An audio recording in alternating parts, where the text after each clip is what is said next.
This is a story about the human race. A kingdom divided. Jesus said, any kingdom divided against itself is brought to desolation. A house divided cannot stand. What is it about the human race as a species? Our advances in technology are used for the military-industrial complex in order to destroy ourselves. It doesn't make sense. Something's wrong. What would make brother turn against brother? Why would a species destroy itself? How could a species lock their own kind in concentration camps, do experiments on their own kind? Something's wrong.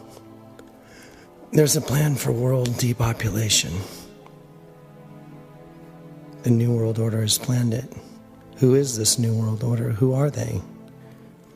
What is their purpose? How did it start? Where did it come from? We don't know. A lot of these answers are only answered in the Bible. The knowledge of the tree of good and evil. The Bible said, I will put enmity between the seed of the serpent and the seed of the woman. Seeds reference DNA. Different species. DNA carries all our genetic material to reproduce a species, but if DNA is split, what would be the result? Who made the pyramids? Where did they come from? Were these the sons of God mentioned in the Bible? Did they bring the code of death? Did they split our DNA? Did they duplicate our DNA, and did they add their own DNA? The Bible tells a story in Genesis 6. It says that they did. It says the fallen angels had sex with human women and created the Nephilim. Who were they? Who is the Nephilim? What is the end result? Is the end result a kingdom that's divided against itself? The book of Daniel tells us another clue. It said the last kingdom, they shall mix themselves with the seed of men. What would be the outward manifestation of this? Would there be signs, something we could see with our own eyes right in front of our face? So obvious, hidden in plain sight, that it became invisible, right in front of our faces, as we walk around in a deep sleep, unable to see it, unable to recognize it. Would this be the recombinant DNA putting back together of another species, one mixed with another? Who are they? Who are we? Where are we going as a species? This video is to answer those questions, and the only answers are in the Bible. Are we the B'nai Elohim? Are we a kingdom divided? Are the wars within us? Isaiah said, those who try and hide their plans from the Lord are doomed. They carry out their schemes in secret. Think no one will see them or know what they are doing. They turn everything upside down.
Hey everybody, here we go. This is it. This is the disclosure.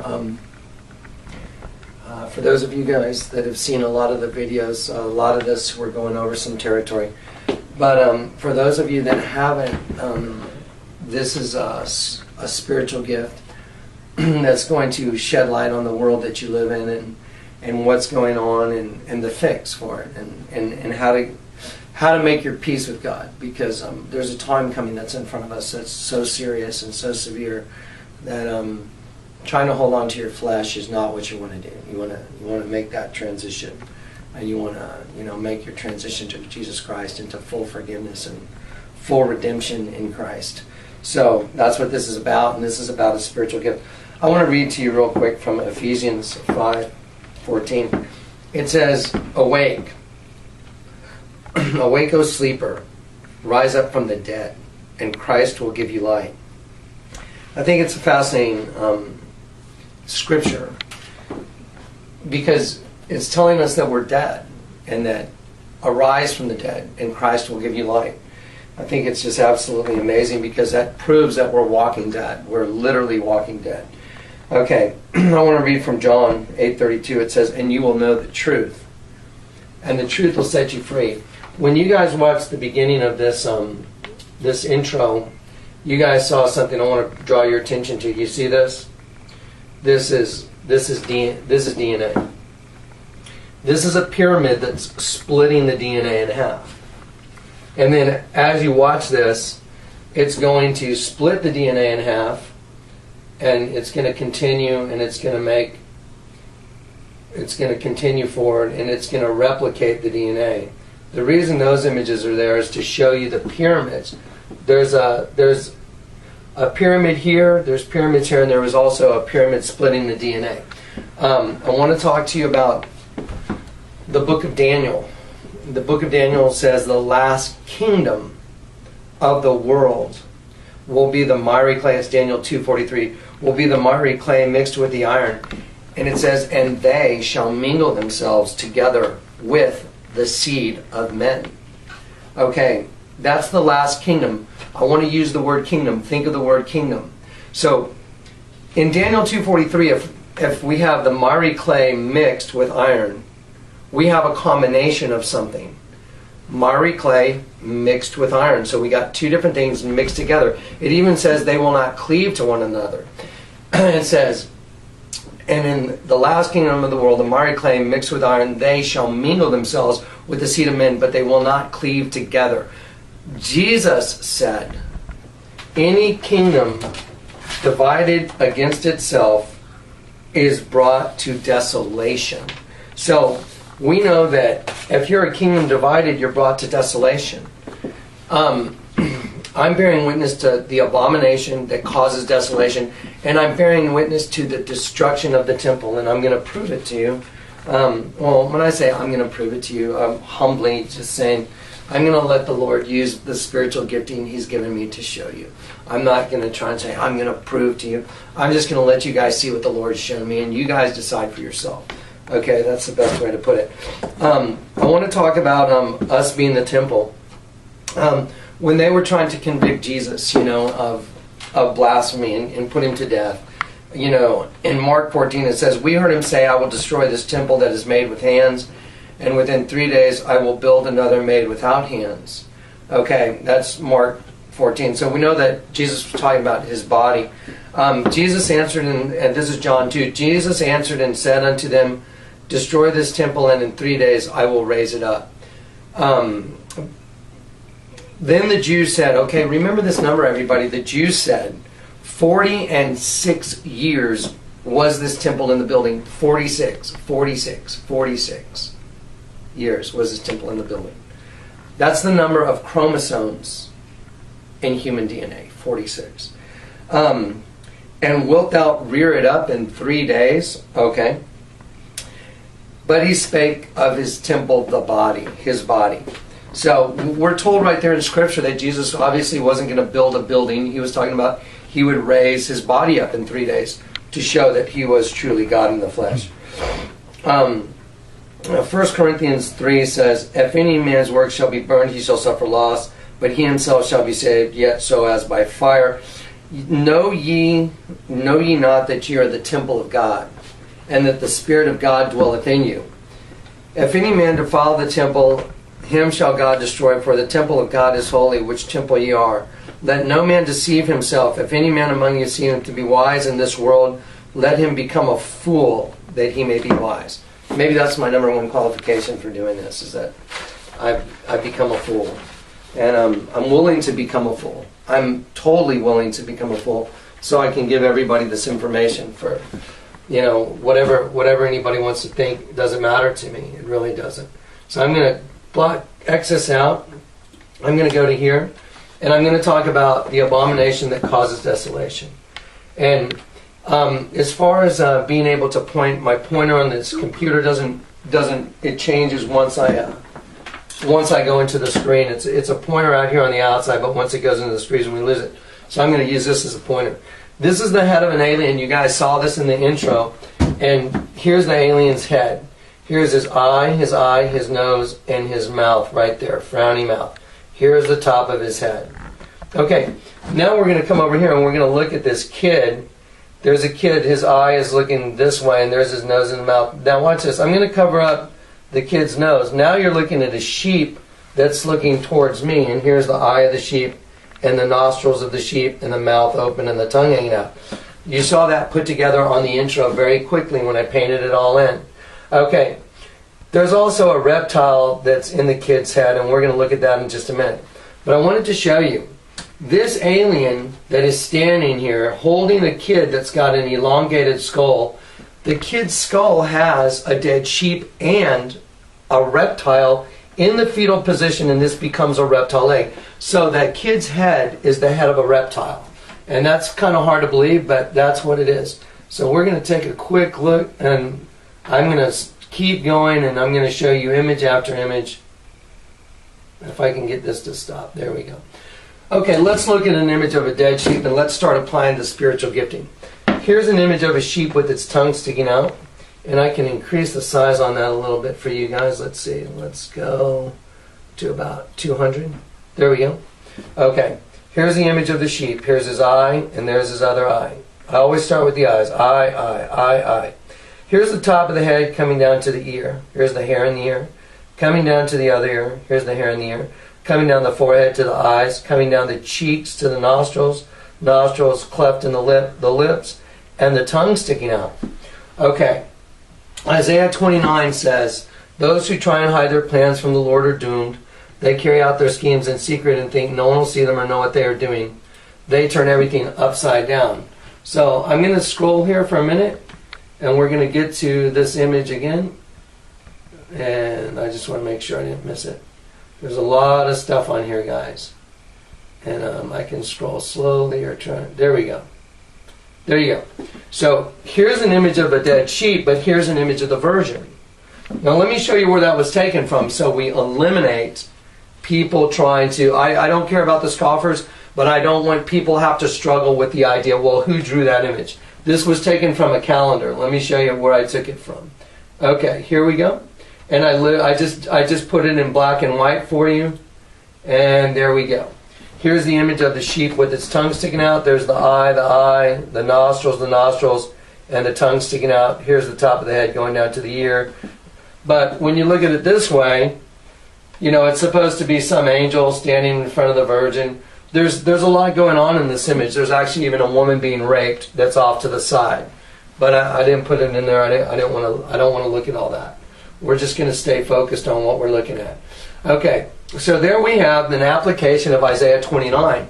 So we're trying to, I'm trying to show you guys that there's a hidden world in front of your face and how to recognize it. We're going to go back and forth, back and forth, back and forth. So let me drop this out to its regular percentage. There we go. And you know what? Let me enlarge that so we don't get a glare. How's that? Is that okay? Okay, so we have all these images of sheep with their tongues sticking out. I'm just going to put this on the screen for a second.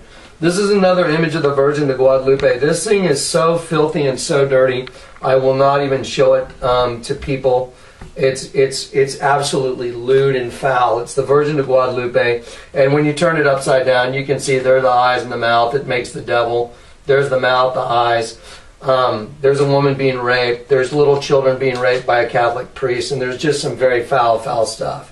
But we're not going to go into that. We're going to continue with the disclosure of sheep, goats, and serpents eating sheep, because that's what this is all about, and that's what we're going to bring forth here. I'm going to show it to you guys all over the place. You're going to freak out. I'm going to show it to you in movies right in front of your face. I'm going to show it to you in a bunch of random things. If we could go up here, and I just want to show you guys all this and all these things, and I'm going to put this up here too. I'm going to show you that every one of these random items, every one of them is identical. They all have the same thing going on, which is unbelievable. It's just absolutely unbelievable. Okay, so I'm going to set this down here, and let's start right here with the sheep. Okay, this is really fascinating stuff. Here we go. Here's a sheep. Jesus said, "I will judge between one sheep and another, separating the sheep from the goats." Matthew 25. Ezekiel 34:17. "I will judge, thus saith the sovereign Lord, the Lord of hosts. I will judge between one sheep and another, separating the sheep from the goats." Okay, so here's a sheep. There is his eye right here, and here's a teardrop coming out of his eye. Okay, here's top of his head. There's the ear coming down. Let's go down to the nose right there. There's the nose. There's the mouth. There's the bottom jaw. There's the neck. So there's the sheep.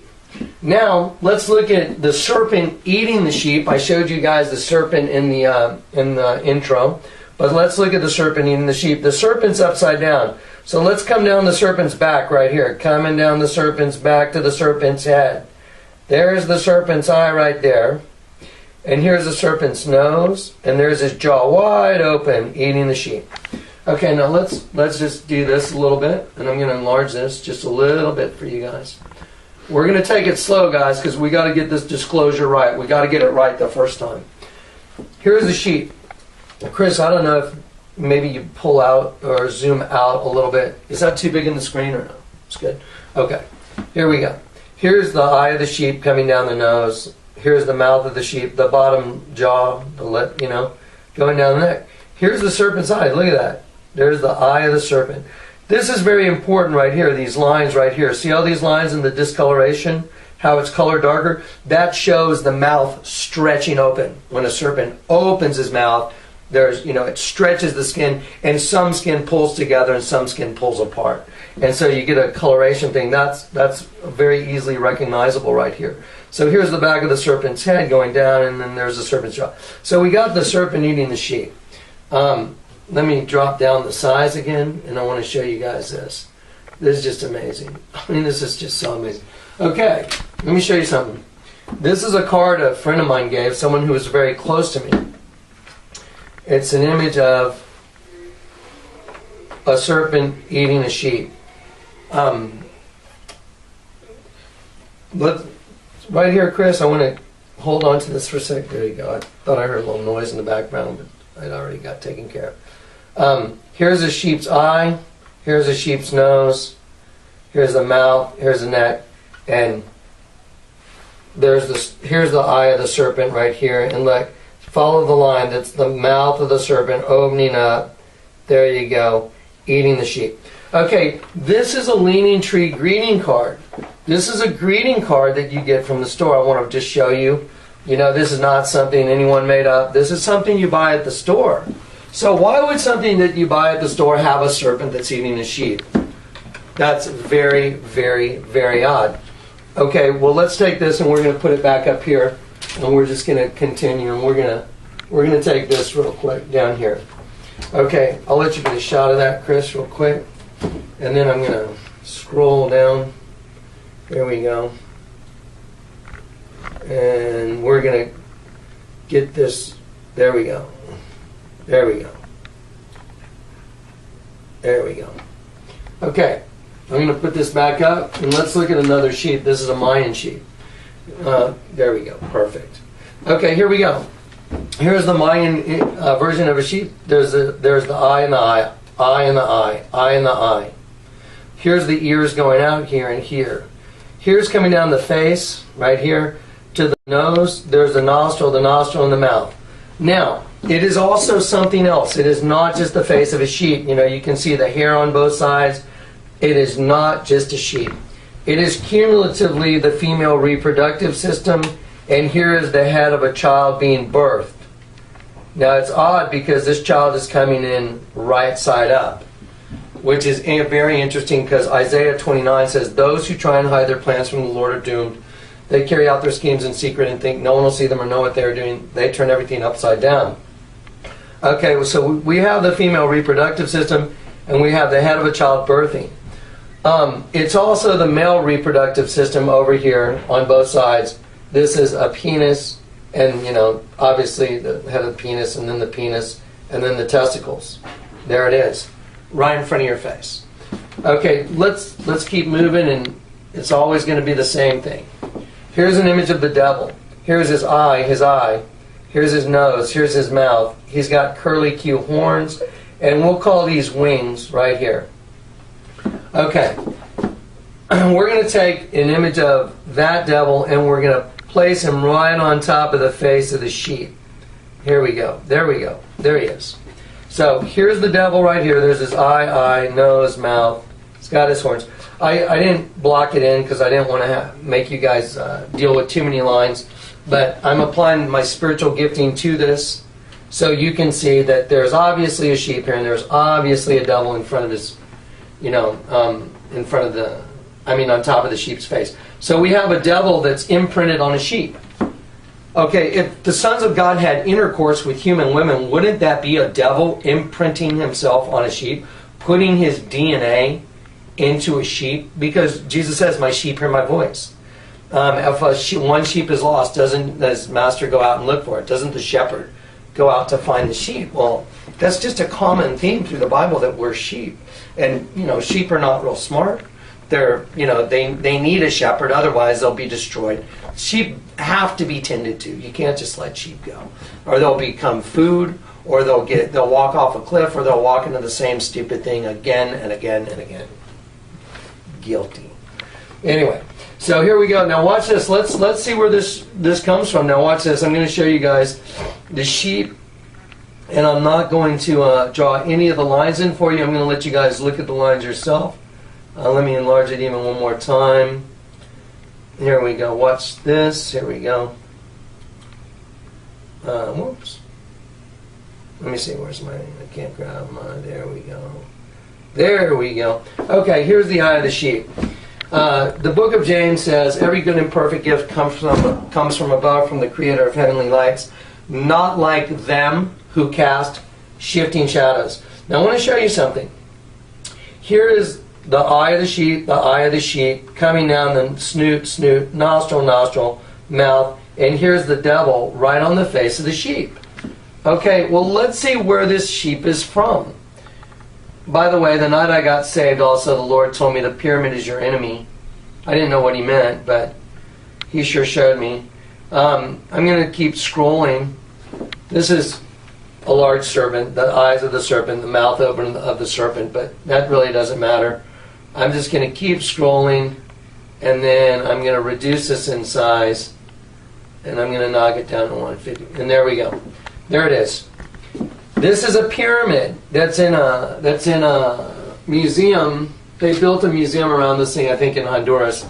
And there it is. There's a postcard from Honduras, and when you turn the thing upside down, you have the same exact imagery as, you know, the greeting card. You have the same thing as a hieroglyph from, you know, from Egypt. I mean, look at how this stuff is building. We're sheep after sheep after sheep. So I'm going to take this now and I'm going to put it back up here. So now we have two things that are basically identical. Okay, you turn them upside down, you have to add sheep. Now we're going to look at something. This is pretty disturbing right here, but I'm going to show it to you. How's that picture looking, Chris? Okay. Okay. While you zoom in on that, I'm gonna see if I can grab the decryption of that. Okay, guys. So here's what we're gonna do. We're gonna continually decrypt these images, and I'm going to show you sheep after sheep after sheep after sheep after sheep after sheep after sheep after sheep. Anyway, here we go. Okay, I know where it is. Sorry, guys. We got a little bit of stuff here to get through. There we go. And we're going to do the U.S. currency last. There we go. Okay. There we go. Now, here we go. Okay. Now here's this girl. I want you to notice something. This girl's eyes are closed. This is super duper important. I want to show you two other pictures where eyes are closed. I'm going to use this one. Just let me grab a piece of paper here real quick. I'm going to use this one. And here we go. I want to show you something, the way this, okay, let's see. You know what, I'll just cover it up with my hand. Okay, you see that image right there? That's a picture of me. I'm going to tell you a story about that in just a sec, but you see the lines right here? It's representation of my eyes being closed. It's obvious as someone was drawing someone's eyes being closed. See it? Okay, well, now on top there's a set of eyes that are open, but I know I have lines under my eyes, but I don't think they're that bad. And when the guy drew this, he made an image of me with my eyes closed. I want to show you another example. Here's another example. Is that seeable, or is there glare on it? Okay, here's another image of me with my eyes closed.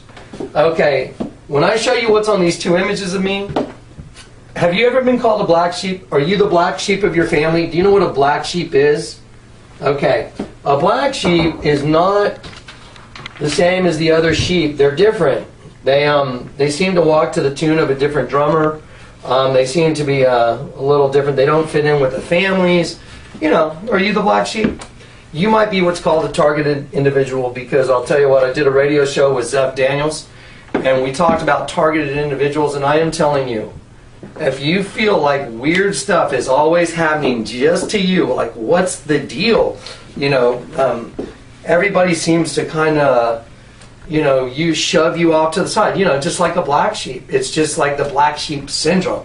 You may be a targeted individual because you're easier to spot, and you're easier to, or you're slated for destruction. If anyone puts a black spot on someone's back, which by the way someone did to me, someone came up behind me and put a black spot of paint on my back, and I thought, wow, that was weird. Why did Juan do that? He's one of the guys drawing these pictures. I said, Juan, why did you put a black spot on my back? And I didn't do it. I go, yeah, you did. You just walked up and put your hand on my back. This is a brand new shirt I had on. It was all light tan. And I said, why'd you put that paint spot on my back? And he's like, I didn't do it. I go, yeah, you did. I didn't do it. I go, yeah, you did. You're the only one in the gallery. You got black paint out. You came up, you put your arm on me, and you put a black spot. A black spot means that you've been marked for death. And let me tell you what it means in mariner times. On ships going across the ocean, what they would do is, if there was someone that was against the captain, they would put a black spot on your back, and that let the entire crew know that if there is an opportunity to kill you, to shove you off the ship or kill you, because you were against the captain. So that's what the black spot means. Okay, now we're going to get back to these images of, we got 1, 2, 3 images of people with their eyes closed. Well, let's see what's on this image. This was done by a guy I know. His name's Carlos. And when I confronted him with this, he turned into a raging beast right in front of me. When I said, hey, Carlos, do you mind if I look at that picture you painted? He's like, okay. And so I put it on a copy machine, and I saw this big lump on the side of her hair, and I just took a pencil, and I just obviously, what's with the circles? Why would you put circles in someone's hair? Like, well, why did you put circles here, here, here, and here? Why did you put that? Hair doesn't look like that. And you know, I'm an artist. I thought, wow, that's really weird. That's not what hair looks like. And so I noticed these circles, and I just blocked them in. They're very obvious. So I'm going to go down here, and I'm going to show you what they are, and I'm going to increase the size on this too. Okay, don't forget, we're going for the congruency, and we're trying to open your eyes to the same thing. Here we go. Here's an image of a serpent right here. I'm going to cover up the parts I don't want you to see first. Here's a serpent's eye, and here's the pit in his nose. Okay, here's the nostrils coming down. Here's the mouth open, bottom jaw, the tongue sticking out. Okay, well, as you go this way, you'll notice there's these other, holes. Well, let me show you what these are. I'm going to cover this up, And I'm going to show you the head of an alien. It's an unclean spirit, like a frog. Revelations. And I saw 3 unclean spirits like frogs leap from the mouth of the beast, the dragon, and the false prophet. So there's one unclean spirit right there. There's the eye, and the mouth. Now watch this. Let's cover that one up, and there's another one. There's the eye, and the nose, and the mouth. Goodness gracious. And let's cover that one up and watch this. There's the eye, the nose, and the mouth. So you have 3 unclean spirits like frogs. And if you slide them right down here, just go down here. There they are. There's the eye, and the mouth. There's the eye, and the mouth. There's the eye, and the nose, and the mouth. Here's what's really, really scary. And this is where Carlos freaked out of his mind when I showed him this. I confronted him. I said, Carlos, who is this girl? And he said, it's a girl I committed adultery with. Sorry, I just went, what? You committed adultery with this girl and you drew a picture of me? And I'm like, that's weird. And I said, well, did you tell your wife? And he goes, oh, well, no, man, are you kidding? She'd leave me. And I'm just sitting there going like, wait a minute. Time out. I thought you were a Christian. Oh, I'm a Christian. I'm like, whoa, wait a minute. Dude, you just told me you're a Christian, but you're paintings of a girl that you committed adultery with? I go, dude, that doesn't make any sense. That's crazy. I said, you didn't tell your wife? He goes, no, she'll leave me. I go, look, if you're a Christian, you cannot live with that. I mean, it'll be so burdensome. You'll be like, you'll be like, you know. I mean, every day will be worse. I said, dude, you gotta tell your wife. Oh, there's no way. I'm not telling her. I was like, hey, let me see that picture. So I take the picture and I go over, and he was literally like following me, and I was like, oh, trying to like, oh, maybe you shouldn't. And I went and I just put it on the copy machine. I'm not kidding. I spun a couple copies. I grabbed a pen and I just let the Lord, my spiritual gifting kick in. And so I just start drawing it in. And as I'm drawing it in, all this stuff is revealed, and I go, wow, look at this. Let me show you where Carlos came completely unglued. And you won't believe how unbelievable this is. This is just unbelievable. Let's see. Here we go. Let's see. There you go. Watch this. Here is, and I'm going to cover up this part right here. He drew an image of himself, and here's his eye right here, and here's the nose. It's like a cartoon profile image. He's laying on his back. Here's the eye. There's the lines in the eye. And here's the nose, and there's his mouth open. Now, I'm going to reduce it in size because I want you to see when you reduce it, it's actually easier to see. Because if it's too big in front, there it is. There's his mouth and his eye closed. Do you see it? And I said, oh my gosh, Carlos, you even put yourself in here. And he literally turned into a raging beast right in front of me. I'm not kidding. He was screaming in my face, "What are you thinking of?" I was like, whoa, buddy. You're the one that did it. I didn't do it. You need to settle down and calm down. And he started shaking. He started freaking out. I was like, dude, what are you doing, man? He's like, what should I do? I go, you need to claim the blood of Jesus Christ, and you need to do it now, and you need to accept, He's like, oh, God, help me. And he was literally, okay, what should I do? And I said, dude, you're the one that drew it. Okay. Chris, let's show these people just this image right here, and I want to show y'all what I did before I got saved. Okay, let me show you what I did before I got saved. You want to see what a miracle looks like? This was a piece of wood. This was a beam to a house, 2 beams put together. Is there enough light on it? Because I can turn those. I can hit this. It's all right. How's that? That's okay if it's right. Yeah. So this is an image I was carving of a girl, and it ended up being an angel. Well, watch this. The wood was this far out because it was a beam. You can tell if I come up the thickness of this, watch, I come up here, you can see if I rest my hand here and come straight up, that there was this much wood in front of the face. So I had to carve, this face in, which means I had to delete this much wood. Well, as soon as I got to the face, look what's on here. Half the face is black, and it's teardrops, and I even carved a teardrop. Look at that. This is before I got saved. I got a teardrop coming out of the eye. There's a knot in the wood. What are the odds that there would be a knot in the wood, making half the face black? And there's tears dripping down onto her chest. Well, check this out. You see the crucifixion? Here's the head. Here's the chest. Here's the arms going out. Here's the knees. Here's the legs going down. Oh my gosh. I didn't even know why I was carving this. If you can pan back for a second, I want to show them this. Look at this arm right here. This is a serpent. I carved the arm to be a serpent on purpose. I didn't even know why I was doing it. I was just like, wow, that's kind of cool. That's kind of neat.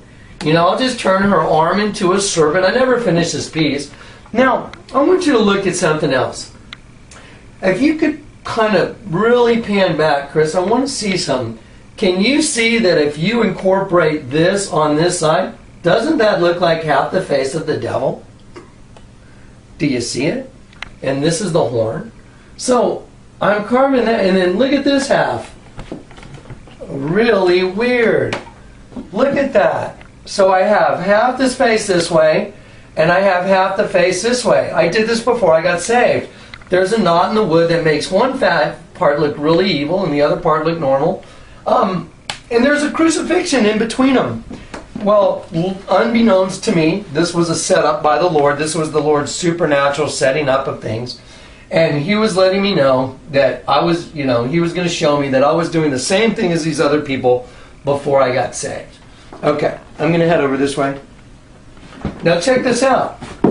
Here we have artwork that Jonathan Kleck did, and it's got the same agenda as this other artwork, but I want to show you something even more fascinating. Here we go. Okay. You know what? I'll get back to that. Let me see what page that's on. That is on. Okay, that's all right. It's right before the money. And right after that. Right after that. Okay, watch this. Let me drop this size down real quick. Okay. There we go. Okay, here we go. Here we go. Oh, yeah. We got some wild stuff to show you guys. Here we go. This is amazing. Okay, watch this. Here we go. Here's a sheep with its tongue sticking out. There's a sheep's eye. And look, there's a teardrop coming out of the sheep's eye. And the sheep's looking up this direction. Like he's looking up this way. And there's the sheep's nose. And there's the tongue sticking out. And there's his neck going down. There's the sheep's ear going backwards. So let's explore this sheep. Well, if I rotate this sheep all the way, it's the queen in the hieroglyph. You guys saw that in the introduction. But let me show you something. That's okay. Yeah, let's go ahead and get a look. Stay right there, buddy. And I'm gonna show everybody something real quick. Watch this. This is amazing. This is just amazing stuff. What a crazy spiritual gift. By the way, you're looking at the gift of knowledge and discernment. There's our sheep. There it is. See it? The sheep's eye. Top of the sheep's head, it's upside down. There's the sheep's nose, and there's the sheep's tongue sticking out, and the neck. There's the ear of the sheep. Well, let's put half the face of the devil on it. So you have half devil, half sheep. Oh my gosh. That's the same as the statue I carved. Oh my gosh. What in the world is going on? I mean, I literally came unglued myself. I freaked out. I was like, oh, how did I do that? Well, I wasn't saved yet. I was not saved. I was just doing what my other master used to tell me to do. So, I'm going to drop this down. We're going to put these pieces back where they go. And then we're going to go back over here. Okay. Now, let's see what the result is. And I'm going to show it to you so you can see how this thing, it builds on top of itself. So here's the sheep with its tongue sticking out. And I rotated it and I made it, I showed you what's on the hieroglyph, but I'm going to change the screen right here, Chris. Watch this. Here we go. Look at this. This is a half devil. There's the devil's eye and there's a smiley mouth. He's got a horn and there's a half. Kind of looks like the statue I'm carving, doesn't it? What the hell is going on? I mean, I was like, what? Well, I had gotten saved, and then that's when the Lord called me and told me my name, Jonathan Kleck, means Yahweh has given a messenger. Now let's see. What better way to expose the enemy than to use the enemy's guy to expose him? You know what I mean? Like, and you're in the mob, right? How do you get the mob ratted out? You get one of the guys from the mob. And you get the guy from the mob, you have him turn state's evidence. But then what happens to the guy that rats everybody out? Target! Target! Guys, you wouldn't believe all the stuff that's happened trying to get this video done for you guys. I'm sorry. I was like, oh my gosh. I was about ready to just almost throw in the towel. But now, so check it out. So here we have the same imagery. We got the same thing going on. Again. Watch this, guys. This is just mind-boggling. Let me see. Here we go. Okay, this is the hieroglyph part. I'm going to go back here and I'm going to show you guys something just fascinating. Okay, let's see. Okay, I'll go back to that one in a sec. Here we go. Okay, here we go. Oh. Okay. There we go. Oh, get ready, get ready. This is good. This is good stuff. Okay, so I'm carving sheep, and I'm doing the same thing as a hieroglyph that's 1,300 years before Christ. Okay, well, let's look at this. Okay, here you go. Marcel worked in my worked at the same office I had. He worked in the warehouse. Here is a picture he drew of me. Please notice the knot in the wood right there below my chopstick. Now, check this out. The knot in the wood represents an eye with tears coming out. Tears coming out, guys. Tears.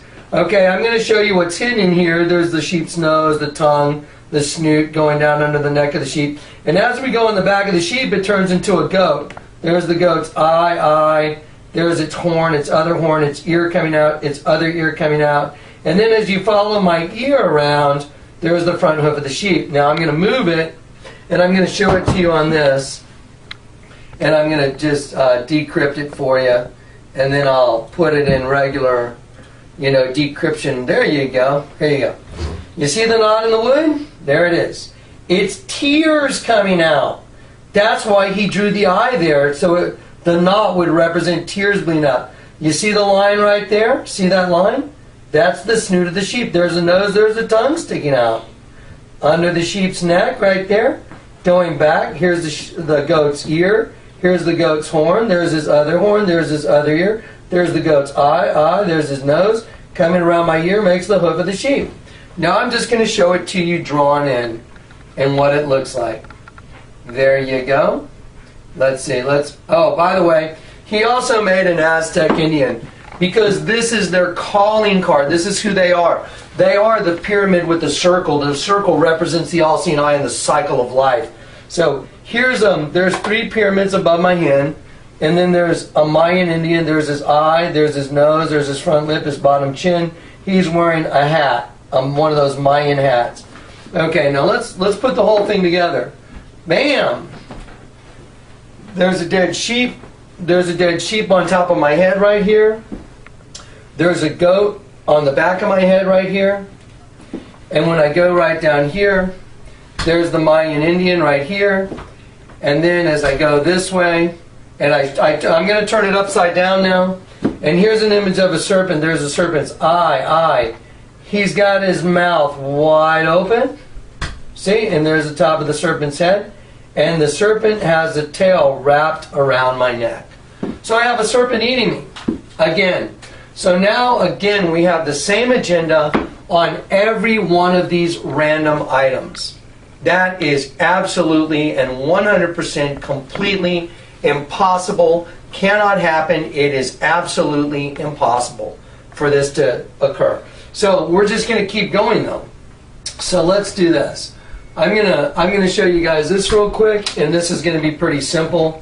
Sorry, I'll show it to you this way first. Let's look down here. There's the mouth. Let's look at the eyes first. Eye. Mouth. Okay, well, let's go up here. It looks like a horn on half the head. See the horn right here?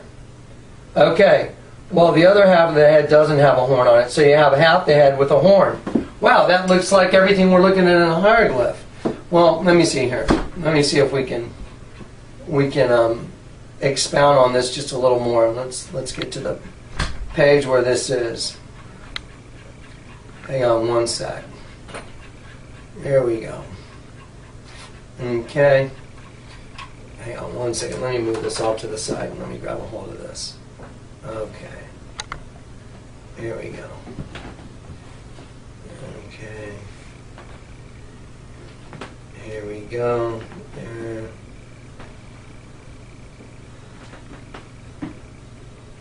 And let's see. There we go. Okay. I think we should have it right here. Hopefully it'll be right here, guys. Maybe we went past it. There it is. Here we go. Okay, so there it is. Now let's look at it in the constituent parts. This is a serpent with its mouth wide open. The way you can tell is the line never breaks. This black line right here never breaks. That's the bottom jaw of the serpent, the mouth gaping open. This is the tension in the jaw, and then going up, and then here's the eye right here, and the mouth wide open, and going on the back of the head of the serpent. Now I'm going to reduce this in size. Or you know what? I'll keep the size the same. Sorry about that. I moved around a lot. I'm going to go right here for a sec. Here's the guy. There's his eye, and there's his mouth, right here. Now, as I go up, here's the image again, right here. Eye, mouth, and there's a serpent coming from above, eating this thing. Once again, it's upside down. Isaiah said, "Those who try and hide their plans from the Lord are doomed. They carry out their schemes in secret and think no one will see them or know what they're doing.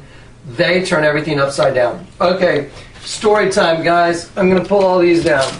Okay, Carlos turned into a raging beast right in front of me.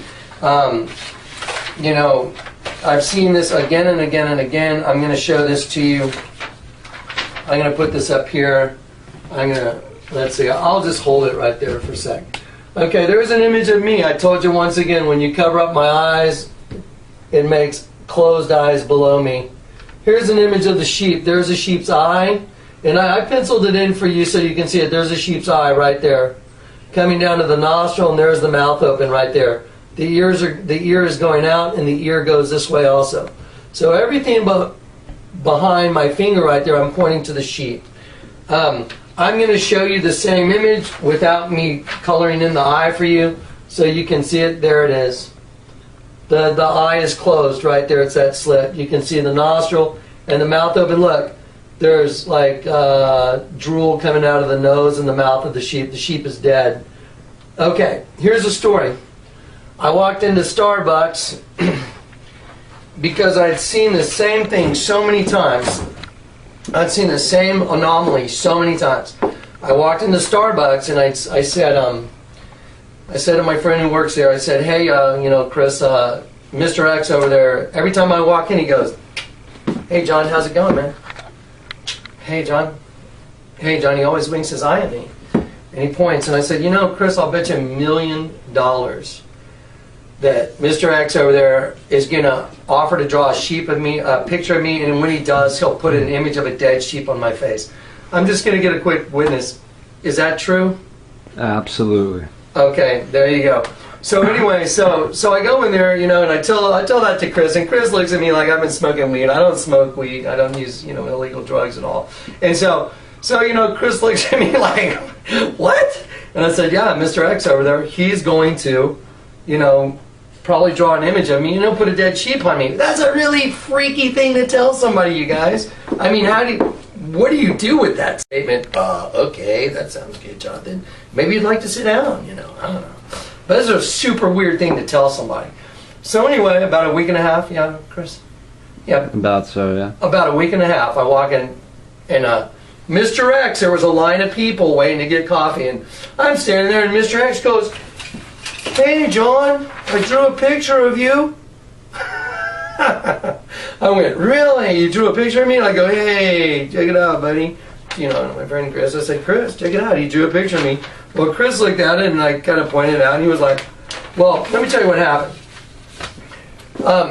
Mr. X was going on a little break right then, right about that time, and he sat down, and, you know, and I sat down with him, and I said, hey, you know, I got a question for you. Have you ever seen any of my videos? He's like, no, John, never. And I go, never?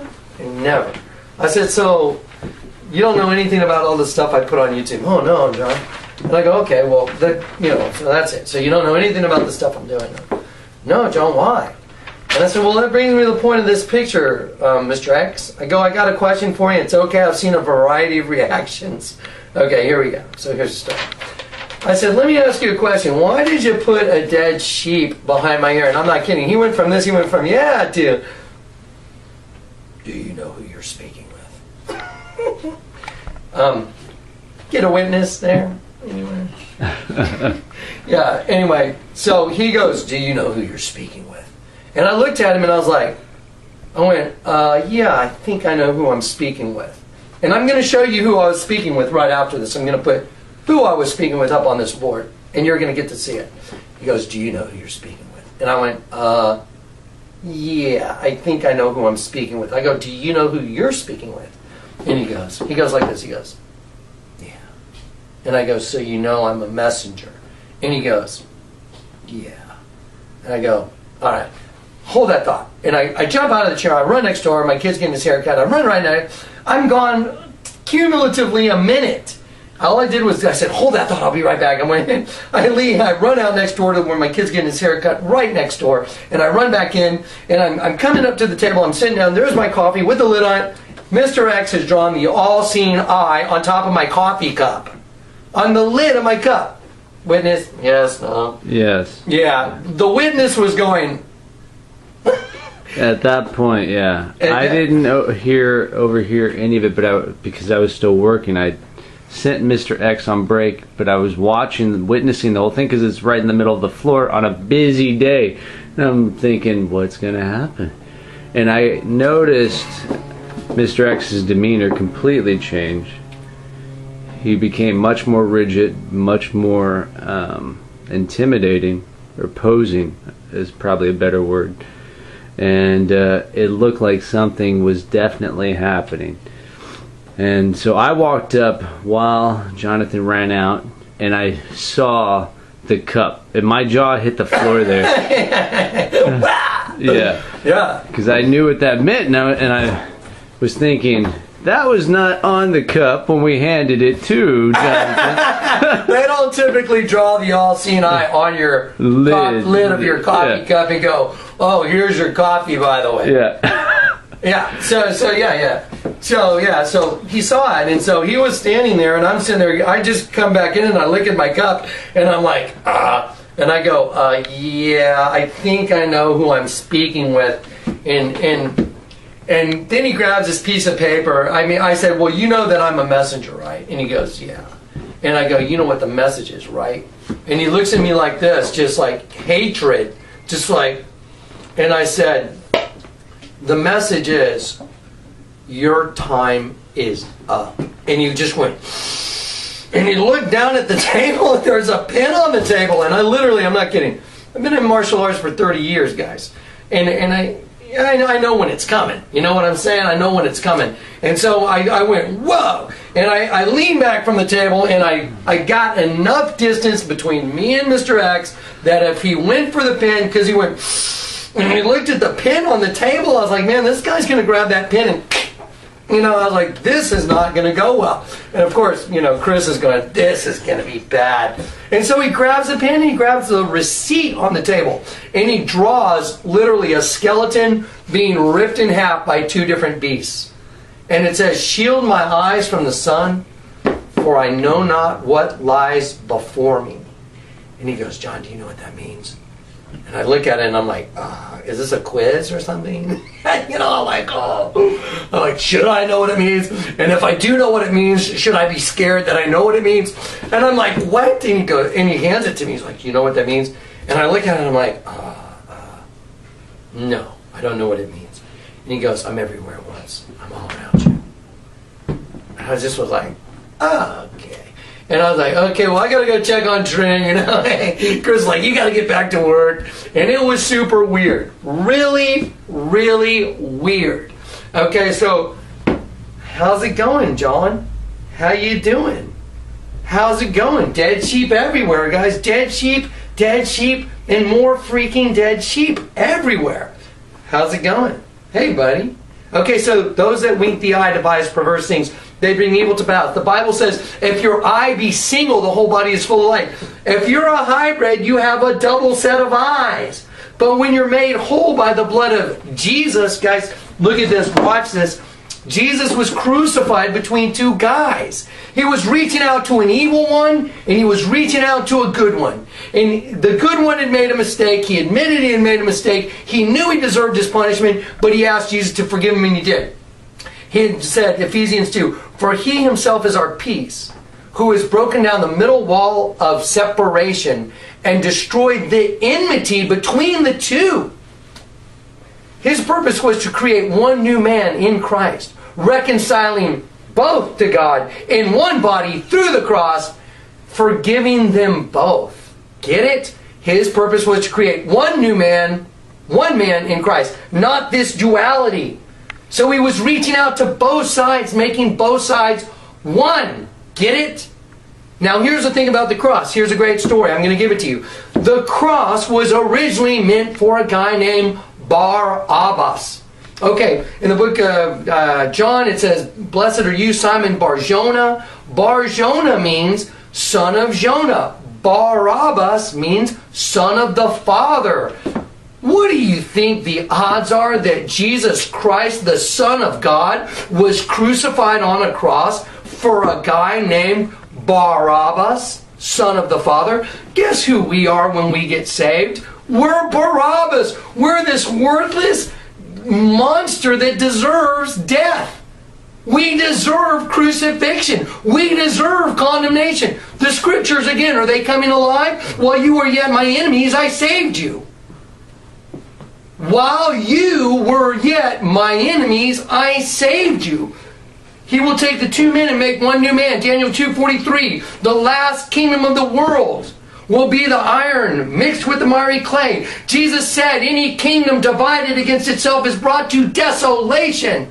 I am bearing witness to the abomination that causes desolation. That's what you're seeing. Is it amazing? I think it's amazing. Watch this. We got some more stuff for you. So, hey John, how's it going? How you doing? Hey John, here's a picture of a dead sheep. Man, how you doing? Do you know who you're speaking with? Okay, well, let's look at a movie. Okay, we're going to start with the time machine. Can you tell me what's happening here? Well, my sources are no longer fully annotated and my information is somewhat anecdotal. But I believe what was once one race is now two. One above and one below. Two distinct species that have evolved. And how do those below survive? That is the real question, isn't it? Bah. What's this? dude, what's going on here? Well, what was once one species is now two. One above ground and one below. Well, how do the ones below ground survive? Well, that's the real question, isn't it? What? I mean, what? Did you just hear the guy bleat like a sheep? Are you kidding me? He winked at the little kid like, I mean, come on. Seriously, guys, if you were watching that movie and I hadn't shown you all this stuff, you'd just be going, that was weird. That was kind of random. You know, Stay with me for a sec. Let's look at Scooby-Doo for a sec. Oh, this is Scooby-Doo's Spooky Island. I highly suggest it as an educational tool. I'm going to show you something amazing. Okay, here's Daphne. And look, she's found the pyramid. It's the thing that they worship, by the way, in the movie. So let's watch. Okay, so the pyramid opens up. It's got a pyramid and a circle in it. But let's get to the part I want you to see. Here we go. So she just takes it. They have a farting contest that's really funny, but I'm not going to show you that. Okay, you're going to see part of it, but Here you go. Here's the part I want you to see. Wait. Sorry, here we go. We're going to the training video. Stay with me for a sec, folks. This will just take a sec. Here we go. Okay, here we go. So they discover a room. Okay, watch this. Action, old school. Now that you're a young adult, you'll need to learn societal do's and don'ts. Interaction between young people is polite and casual. Hey, sorry, bro. I will crush your bones into dust.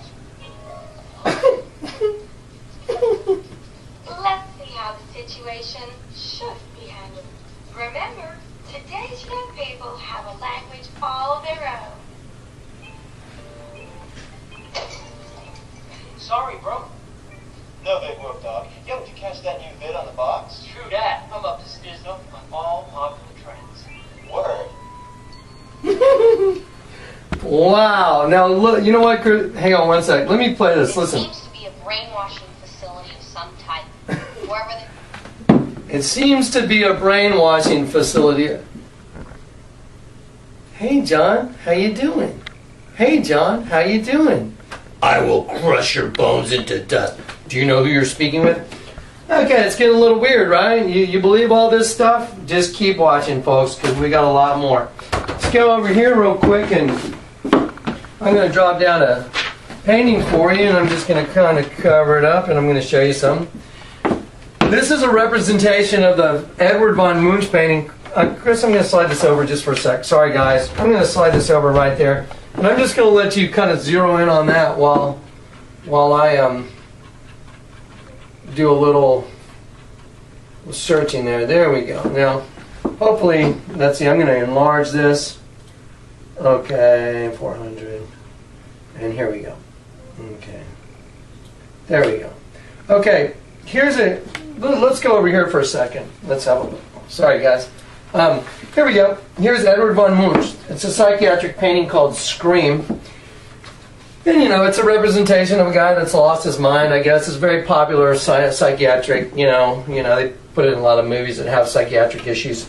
So this guy, there's his eye in his mouth, and his hands are up next to his head, Let's just take that part. And I know a kid named Marky, and he did this painting that's next to us, and so let's just compare the two, and let's see. There, wait, sorry. Oops.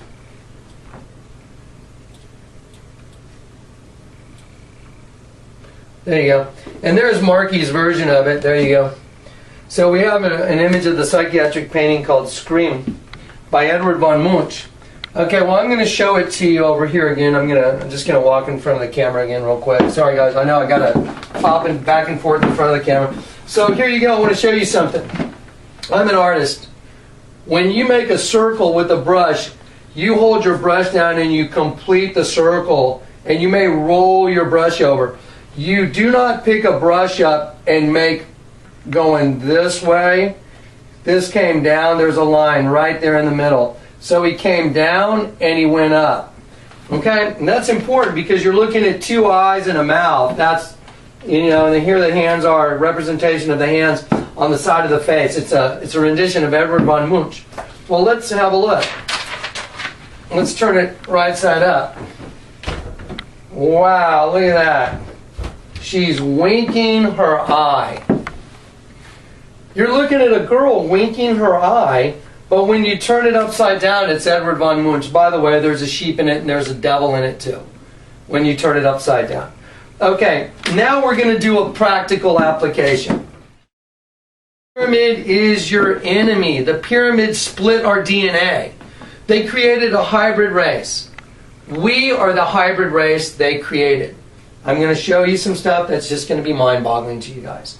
Okay, so let's just do it. Let's open this up. And let's just let the spiritual gifting kick in, and let's just apply it. Okay, here we go. Let me just get there we go. There's another guy that's either he's with me, he needs to join the hair club for men, and he's just using that because it makes him feel more comfortable or something, or there's something very odd going on there.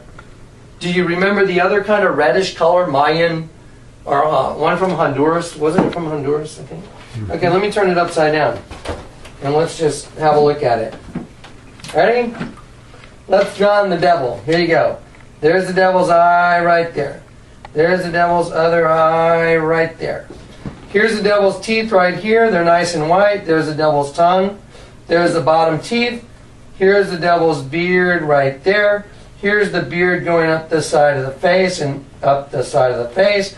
And here's the devil's big horns going right up there. See him? There you go. There you, oops, sorry. There you go.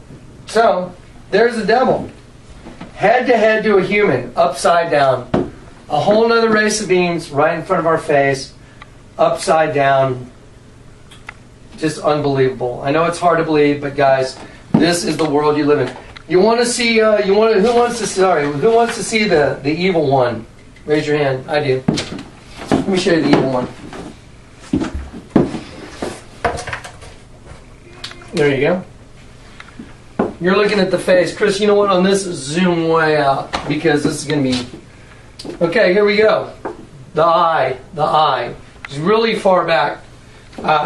Just really zoomed out because it's easier to see when it's small. Here's the eye and the eye. Coming down the nose. Even the nostrils are there. That's made by the sandals, loops in the sandals. Here's the top lip right here. Right there's the top lip. I like the way they even did this. You know how our upper lips have that little divot in them? And then here's the bottom lip. Wow. You're looking at the cumulative sum of Mr. X saying, do you know who you're speaking with? Let me show you. I'm going to show you the same exact thing. And this time I just put it in different colors. And I'm going to let you figure it out. Here's the cheeks. Here's the side of the face. The side of the face coming down to the nose, to the lip. Line between the lips, bottom lip. You're looking at the cumulative, collective consciousness of Satan and what his agenda is. I am here to show you the agenda. It's the destruction of the human race, the destruction of humans as a temple of God. We are being destroyed as a temple on a daily basis. Every sin you commit and you don't confess and you don't turn back to Jesus Christ and you don't ask for forgiveness and you don't repent and you don't get born again, you're going to hell. You will go to hell, I guarantee it. You have become a fit extension for fallen angels, for the devil, for Satan, and they occupy our bodies. Watch Scooby-Doo Spooky Island. I know it sounds crazy. Just give it a look. Watch The Time Machine with Guy Pearce. Guys, I'm not kidding. I could line up one movie after another. We could sit here all day long and watch movies and you'd be going like, ugh. But here's the cool thing. Now you can. Now you can watch these movies. Watch the Kung Fu Panda. The Kung Fu Panda, when he finally believed and he found out there's no secret recipe, he went up and he acted on faith and he fought Tai Lung. At the end, after Tai Lung gets a dragon scroll, he's like, there's nothing on it. Look at the piece on the face of the panda and he goes, I know, it's just you. It's just you. You have to believe. And then the panda opens the scroll and he's upside down. Because once we believe God, and once we believe in that Jesus Christ is the Son of God, He shows us the key to the kingdom of heaven. You want me to share with you the key to the kingdom of heaven? You ready? Okay. Jesus said, who do people say that I am? Some say you're John the Baptist. Some say you're Elijah. You know, the prophets. Who do you say that I am? And Simon Peter, he said, I say you're the Messiah, the Son of the living God. And Jesus said, blessed are you, Simon Bar-Jonah. For flesh and blood has not revealed this to you, but my Father who is in heaven. He says, and I will call you Petra. And upon this rock, which means rock, and upon this rock I will found what is to be called my church. And the gates of hell will not prevail against it.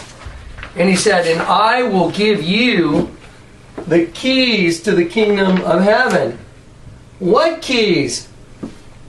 Let me tell you what the keys are. Let's go to the book of John. Here's how did our Lord die? I'm just going to draw basic drawing. It's kind of hard to draw like this. Our Lord died on a cross like that. Okay, book of John. Peter had already denied Jesus. He had already denied him. Christ had been crucified and resurrected. He was on the shore. Peter jumped out of the boat, swam over to him, and Jesus restored him. He said, Peter, do you love me? Do you phileo me? Yes, Lord, you know I love you. Peter, then feed my sheep. Peter, do you love me? Lord, you know I love you. Peter, do you agape me? Would you do anything? Do you love me unreservedly? You know, Lord, you know everything. At this point, Peter knows he's overcome death. Here's where it is. Ready for the key to the kingdom? Key to the kingdom of heaven? He says, Peter, when you were older, you went where you were younger, you went where you wanted. But when you're older, you'll stretch out your hands and others will take you where you don't want to go. Jesus told this to Peter to signify what kind of death he would die to glorify God.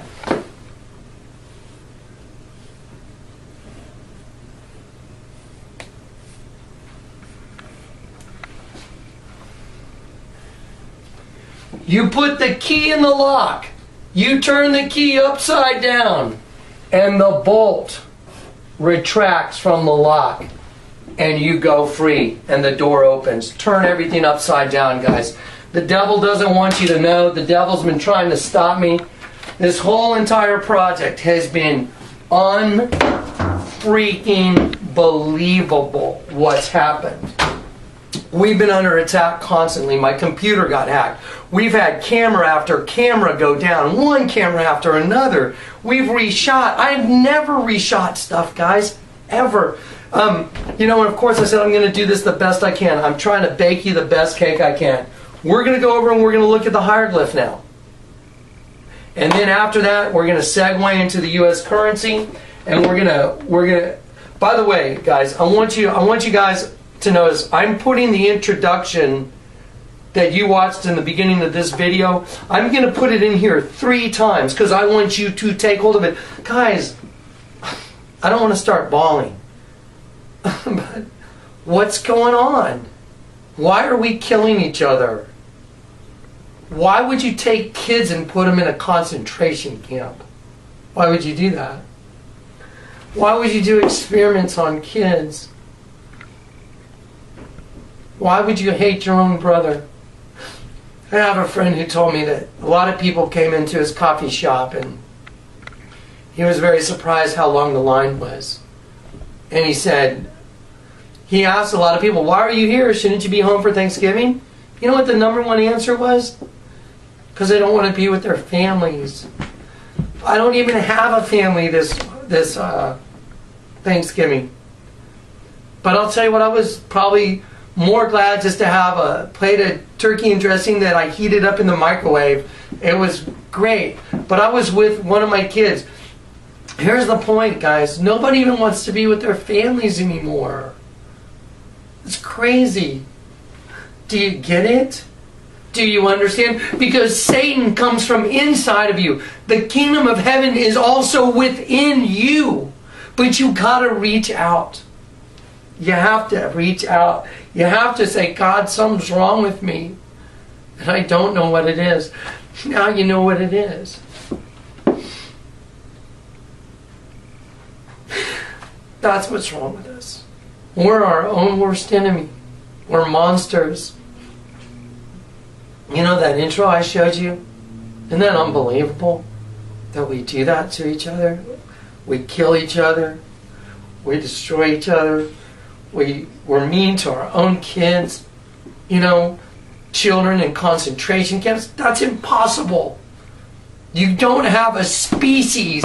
We're a species. You don't destroy yourself. Any kingdom divided is brought to desolation. Why is all this technology used for the industrial military alien complex? Because we've been alienated from God. Alienated. Alienated. Do you get it? We've been alienated. Colossians 1:23, and you who are alienated and enemies in your mind I am now reconciled through the body. He is reconciled through the body of his flesh to present you holy and blameless in his sight now. Okay, think about this, guys. Think about how the scriptures are alive now. Apply this paradigm to the scriptures. Apply it and reread your Bibles. And you're going to go, holy crap, this is unbelievable. Go watch Mike Hoggard, Hoggard. He has a series on YouTube called The Mother of All Secrets. He's a man of God. God showed him. God showed him the mother of all secrets. He knows. He knows what I know. I'm going to talk about DNA real quick. And then we're going to look at the hieroglyph, because I'm going to wrap this up. Then we're going to do the U.S. currency, and then we're done. But I'm going to show you something else real quick. I want you guys to see this. It's super important. So let me do this and just get some stuff arranged. Okay, here we go. Okay. Here we go.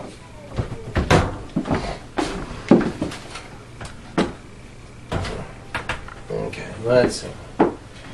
Let's see. Oh, wait.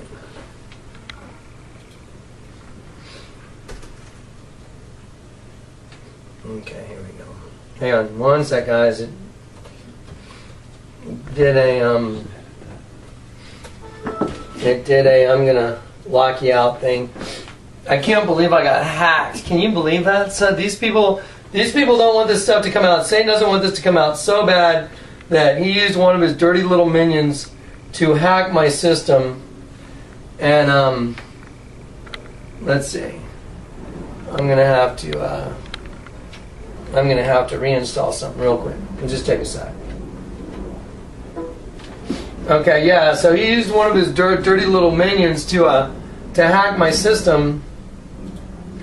And to try and stop this video from going out.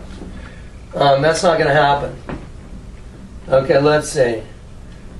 Okay. We're going to get to... There we go. I want to show you... There you go. Watch this. Here's the pyramid splitting the DNA. This is called DNA transcription. DNA gets duplicated. Okay, and it gets transcribed. So when they split our DNA, they came into the daughters of men, and they produced another race of beings called the Nephilim. Guys, I hate to say it, but guess what we are? We're a kingdom divided. The last kingdom of the world, they shall mingle themselves with the seed of men. Here it is, Daniel 2:43. Okay, we're just going to keep watching this just for a second. This is so important. There's their calling card. Church, church. Church, building, church, parking lot. This is a parking sign. Look at the pyramid in the circle, folks. Wake up. Wake up. See the pattern? What do you see? There's Walgreens. Why did they put a big hole there? There's a restaurant in San Antonio. There's the 3 pyramids with circles on top with the cinema. There's a circle cut in that. There's a circle under the pyramid. Wake up. Do you know who they are? That's who they are. They are, and we are the same now. Everybody hear the song from U2? I may see if I might even throw it on this and mix it down. Bono knows what I know, by the way. Here's the deal. Hang on one sec. Okay, I'm just going to pause it. We got a DNA problem. And because of the DNA problem, we can't fix it. The flesh is corrupted to the bone. That's why, what do you think Paul said? I'm convinced nothing good lives in my flesh. Think about it. Are you ready for the scriptures to come alive? Isn't there a scripture that says, as you anxiously await the redemption of your bodies? Why are we waiting for new bodies? Because they're glorified bodies. Look at Jesus' body. What could he do in it? Guess what? We get one like him now. Praise God. We don't have to be in this flesh bag that we're in. Everybody thinks, oh man, I got cancer. I'm going to find 50 ways to try and beat it. I'm like, praise God, I'm going home. I mean, whatever.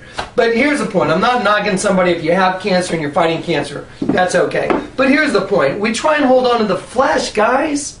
No. No! You know, that's not the deal. Once you're born of the Spirit, death is no longer burdensome to you. You don't even care. It's like, dude, I've been born from above. I've been born again. I've had this condition made whole, and He gave me the key, and He turned me upside down, and I've seen the truth now.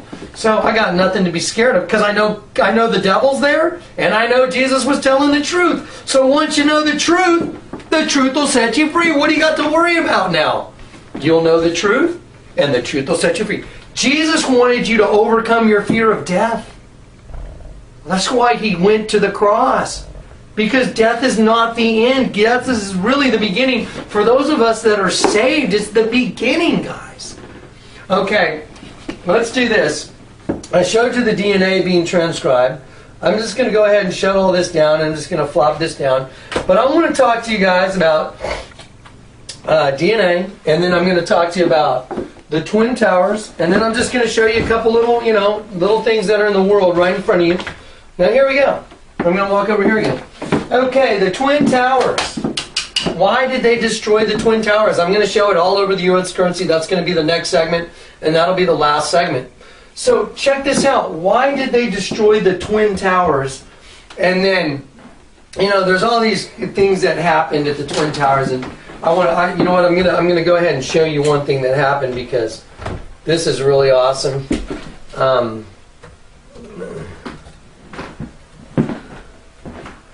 Okay, here we go.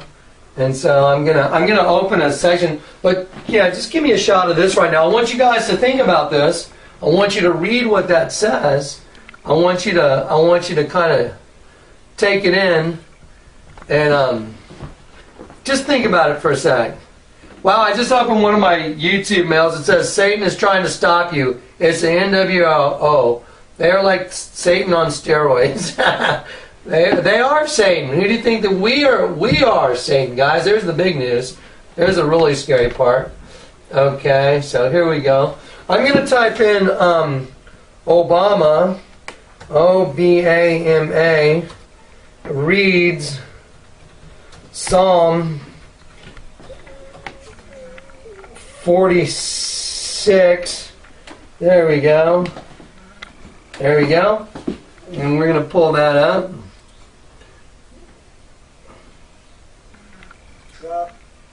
Sorry? Let's see.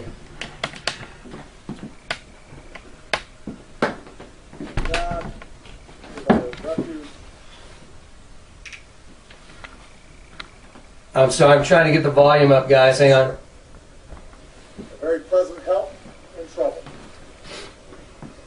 Therefore, we will not fear. Even though the earth be removed, though the mountains be carried into the midst of the sea, though its waters roar and be troubled, though the mountains shake with its swelling. There is a river. The stream shall make glad the city of God, the holy place of the tabernacle of the Most High. God is in the midst of her. She shall not be moved. God shall help her just at the break of dawn. The nations raged, the kingdoms were moved. He uttered his voice, the earth melted. The Lord of hosts is with us. Okay, stop. God of Jacob. The Lord of hosts is with us. Now get ready. We know from the Bible that we are the temple of God. The human body is the temple of God. Now, if he were to be, let's say, the son of perdition, the son of perdition must stand in the temple of God claiming to be God. That's a requirement in the Bible. So it says he will stand in the temple of God claiming to be God. Well, let's say the human body is a hybrid, and now it's been rebuilt with fallen angel DNA that's taken over our chromosomes and gone into what's called the triple helix, which is coming, guys.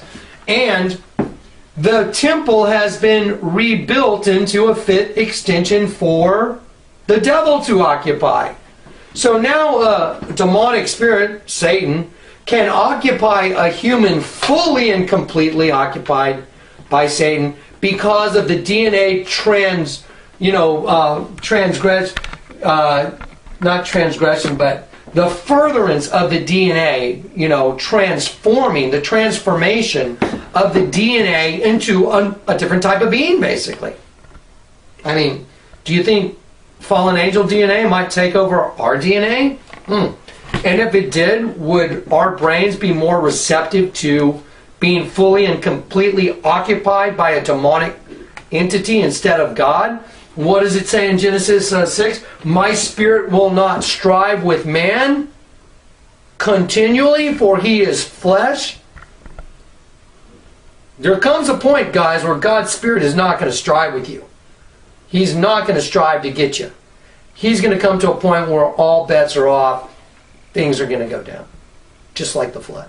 That's what I'm trying to warn you about. Ding, ding, ding. It will be the same as the days of Noah. Ding, ding, ding, ding. For as in were the days before the flood, they were eating, drinking, and marrying, giving in marriage, until the flood came, and they were all taken away. You're about to be taken in your sins, and your trespasses, and your hatred for God. So turn from it with all of your heart. It says, rent your heart, not your clothes. You should have a broken freaking heart of what I'm showing you. This should have broken you to see what this is. Let's go back to what Obama's going to say. If he's the son of perdition, the son of perdition has to stand in the temple of God, which is a human body, and he has to claim to be God. Oh my gosh, he's reading Psalm 46. The completed number of chromosomes in human DNA. Well, let's hear what he says. God of Jacob is our refuge. Come behold the works of the Lord, was made desolations in the earth. He makes wars cease to the end of the earth. He breaks the bow and cut... Stop. He said he breaks the bow. That's okay, you can keep it there. He says he breaks the bow. The word is bow. Why did he say bow? Do you think he didn't practice his speech? Do you think he didn't read the psalm? Do you think someone said, oh, that's bow? He breaks the bow. Listen to what he said. He said he breaks the bow. Listen to that. You break a bough of a tree, guys. The bow and cuts the spear in two. He burns the chariot in fire. Be still and know that I am God. What? I will be exalted among the nations. I will be exalted in the earth. Still and know that I am God. I will be exalted among the nations. I will be exalted in the earth. The bow and cuts the spear in two. He burns the chariot in fire. Be still and know that I am God. There you go.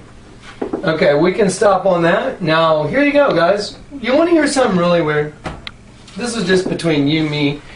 This is a Texas saying, when you just want to, when you're hanging out with one of your buddies and you're just like, hey, just want to tell you something. You just say, between you, me, and the fence post. Between you, me, and the fence post, break the bough? You break the bough of a tree. What do you, break the bough and the spear? Break the bow and the spear. But he said break the bough, didn't he? Do you know how many trees were left at the 9/11 site? One tree left standing, they said. What do you think that tree might represent? Do you think it might represent the two trees growing together, the human and the angels that were mixed, and now they bomb it, and they're saying no more two, just one tree? Maybe. What do you think about, let's try this on for size. Twins, sheep and goats. Anybody know their Bible? I will judge between one sheep and another, separating the sheep from the goats.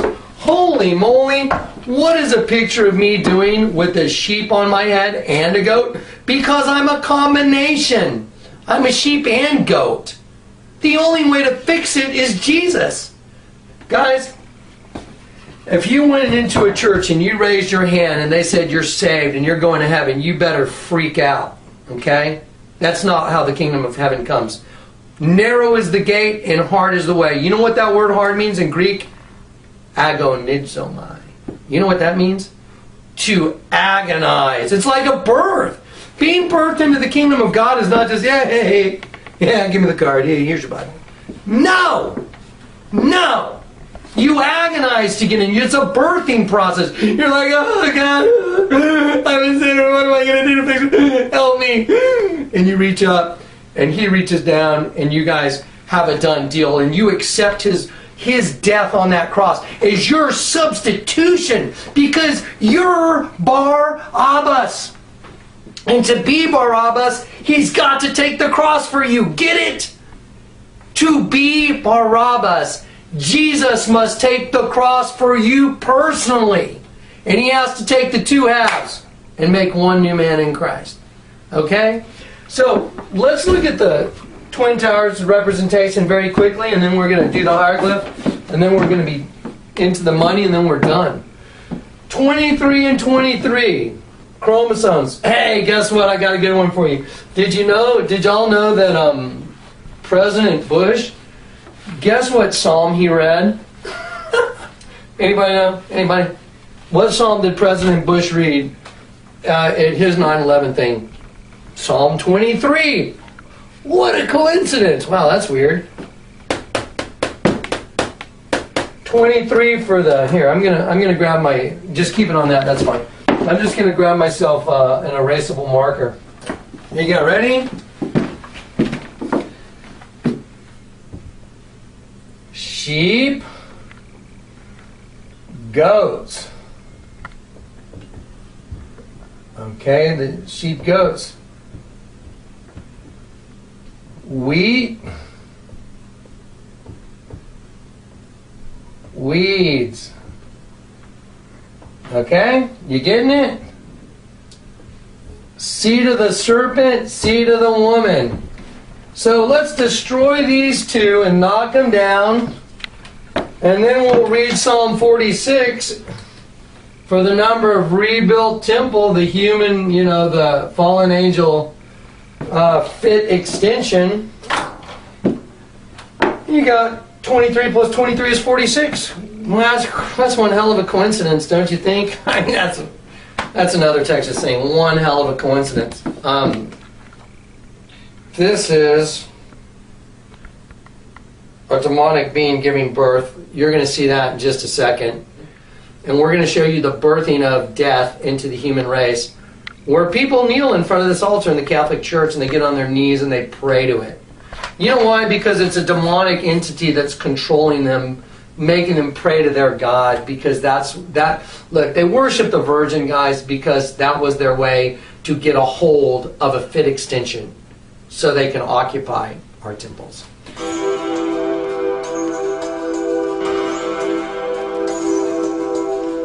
Okay, guys, we're jumping around from one room to another to show you guys. In the other room, we're talking about this commingling with DNA, because that's what this is all about. And when I'm trying to wake you up, once again, to this world that we live in, all we're doing is applying Isaiah 29:15. That's how the Lord called me. He showed me the very first thing the Lord showed me was 100% no line. Everything's upside down. He showed me everything was upside down, and then he took me to Isaiah 29:15. Woe unto them who seek deep to hide their counsel from the Lord, who do their works in darkness, and they say, who seeth us? Who knoweth us? Fascinating. They say, who seeth us? Who knoweth us? That shows they're keeping their identity secret. Who seeth us? Who knoweth us? That's keeping their identity secret. And so, then the Bible says, surely your turning of things upside down shall be esteemed as the potter's clay, regarded as the work of God. So let's turn some stuff upside down. We're just going to look. I'm just going to give you some outlines real quick. And right here you're looking at a skull. Here's the eye, and there's the mouth. And these are horns.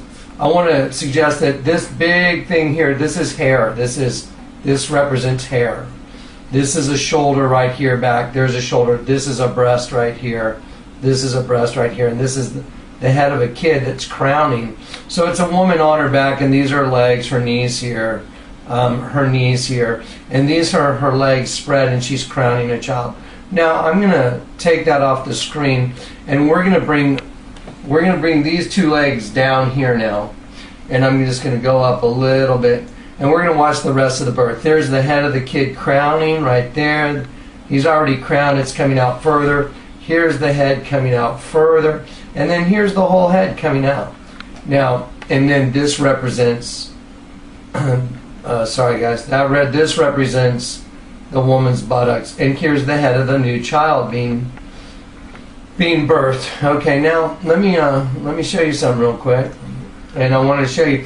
Isaiah said, "Woe unto them who call black white and white black." So let me show you something real quick. These are all the files I've worked on, by the way. Look how many files I've worked on. So this is conclusive. This is not my opinion. This is the exercising of a spiritual gift. Very fascinating stuff. Let me get to this one particular image. I want to show you a negative imagery. There's a lot of images here. Okay, here we go. We're zeroing in on it. Let's see. Here we go. Right, wow, it's the last one. How about that? Okay, so now what I'm going to do is I'm going to enlarge it. And I'm going to show it to you in negative imagery. And look how easy it is to see. Here's the skull. See it? Eye to eye. And these represent the horns. Here's the hair. Now let's go a little larger. Just a minute. Sorry. Okay, here we go. Here's the breast. The breast. There's the head of the kid being crowned. Here's her legs spread out. Here's her knees and legs going out that way. Now, I'm going to move this and we're going to have the rest of the birthing. Here it is. Here's the head coming out. Here's her legs. This is underneath her hamstring. This is underneath her hamstring. Here's the legs, the head of the child coming out. Here's her vagina right here. Okay, now it's a sequential, drawing of a birth. So it moves. It's in pieces, which is exactly what my artwork did before I got saved. It moved in pieces. Here's the rest of the head coming out. It's like boom, boom, boom. See it? Boom, boom, boom. Here's the kid's eyes right here. Look at that. Right there's an eye. And right there's an eye. And then here's the head of the kid coming out from the woman's legs, and her legs are out. So let's drop that down again. There you go. You're looking at the birth of death into the human race. Now, I'm going to show you what it is real quick. I'm going to zoom out. This, by the way, Chris, if we can just kind of zero in on here, I just want to show everybody. This may be a little hard for y'all to discern, but not for me. This is a representation of Satan. Here's the eye, and this is a frowning mouth. He always has this frowning mouth, and then he has this cape on, like, behind him. Kind of like, do you see the movie Megamind? Kind of like that. Here's his eye, his mouth. Now, but once again, I said that may be a little hard for you guys to understand and discern that image, but let me show you what we're dealing with. We're flipping the image now. Now watch this. This is the altar that you're seeing also in this video of this. It's supposed to be baby Jesus wearing a crown, and people kneel down in front of this thing and pray to this. Okay, these are two angels holding a clamshell. Let's analyze it for a second. Here are two angels, and they're holding a clamshell? I'm sorry, guys. What does that have to do with anything? I mean, does that, seriously, that doesn't have anything to do with anything whatsoever. It's just obviously in your face. So what they've done is they've hidden it in plain sight. The best place for the enemy to hide is in plain sight. We're gonna put this little segment with the segment going into the church and videotaping the church, and we're gonna be back on the other room in just a second. All right, thanks. Thanks, Chris. Okay, so here we go. I'm gonna take this down. We're gonna do the hieroglyph very quickly, and just get a nice backed out shot on this, and then I'll just start unloading on you guys. All right, here we go. Here we go. We're going to start with, how does this all happen? You got to mix the DNA. Right here, Chris. Thank you. Here you go, guys. There's a male member right there. And look at it, even the that's amazing. Penetrating a female vagina. Okay. The woman's eyes right here. This is the hair that would be in her face. This is her hair coming down, coming down, coming down. She's got long blonde hair. Here's the top of her head. Here's half of a horn, or I mean a horn on half of her face. There's no eye. I mean, I could draw one in, but I'm not going to. So anyway, so here is, obviously her reproductive organs, and the male reproductive organ. Here's her buttocks. Oops, I don't want. Here's her buttocks right here, coming down to her knee. Her leg is bent. Her knee is bent, and her leg is going out behind her body. Here's her hip. Let's look at her hip. Here's her hip right here. Okay, and I'll just follow this around, going out, and here's her buttocks here, going down here. Now, here's her leg going down, her knee bent, and her leg going up.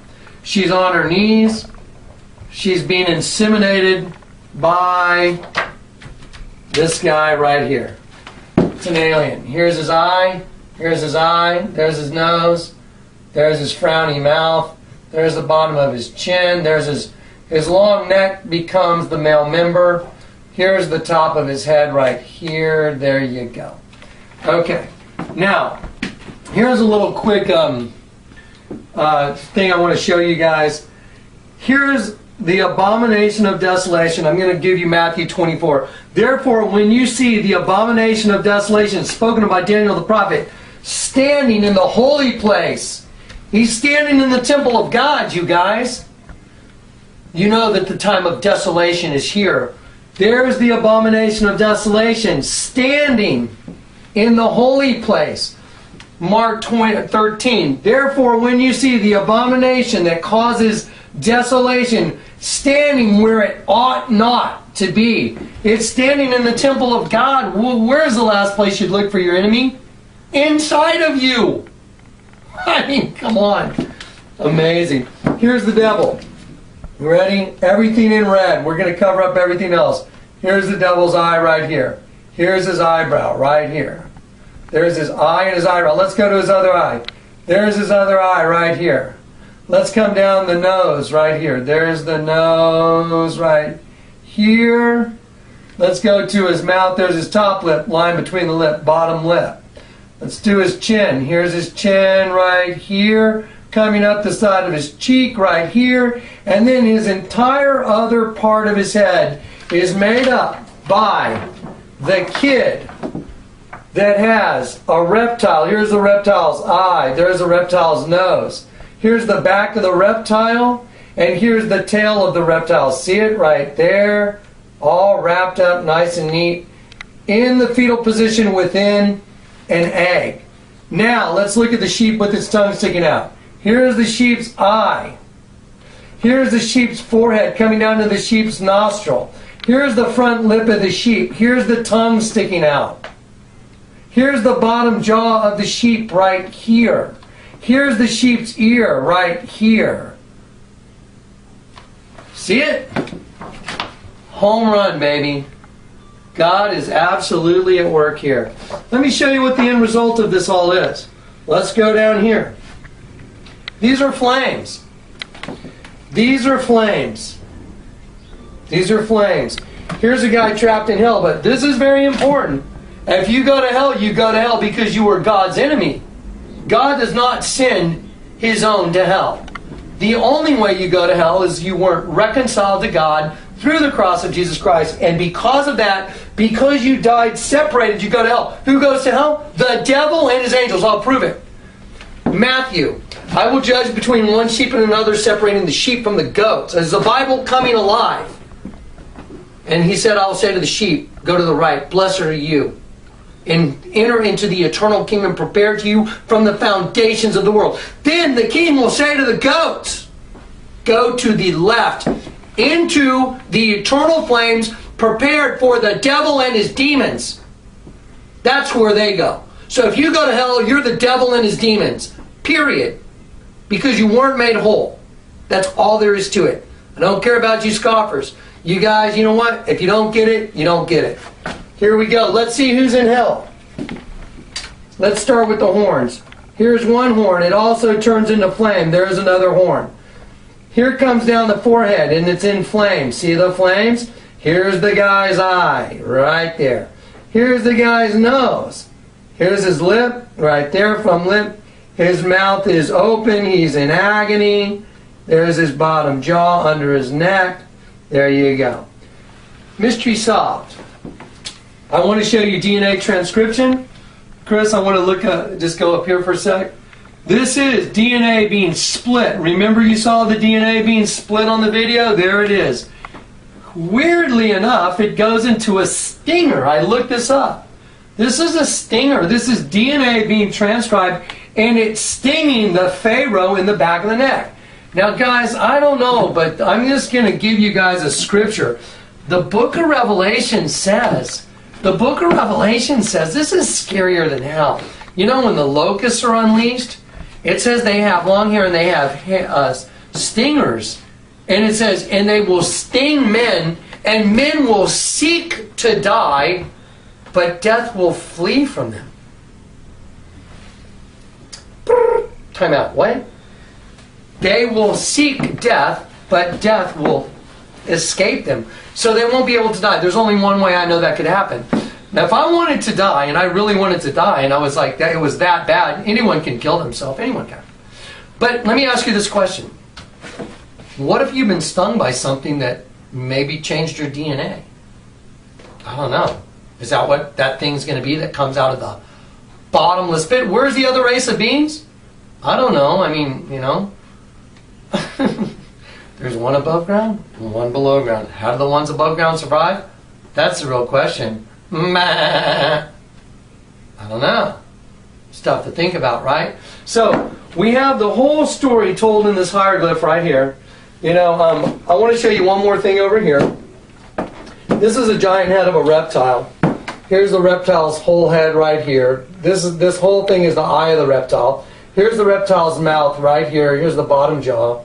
And, you know, it goes down like this. Well, as you continue down this way, the arm becomes substituted, and you have these three serpents that are here. You have the serpent's eye here, and you have the mouth and the jaw wide open here. There you go. And there's the serpent's mouth open. Here's the serpent's other eye. It's green. Now here's a purple serpent going up right here, bottom jaw. There's a serpent's eye. There's the side of the face, the mouth. You know, obviously the back of the head coming down the serpent. And it has those DNA things on it, too. It's got the lines, DNA. And then you have another serpent right here, and it's got those DNA lines, very conspicuous. And so you have three serpents. This one's upside down. There's the eye. There's the fang. There's the open mouth right there. So you have 1, 2, 3 serpents eating.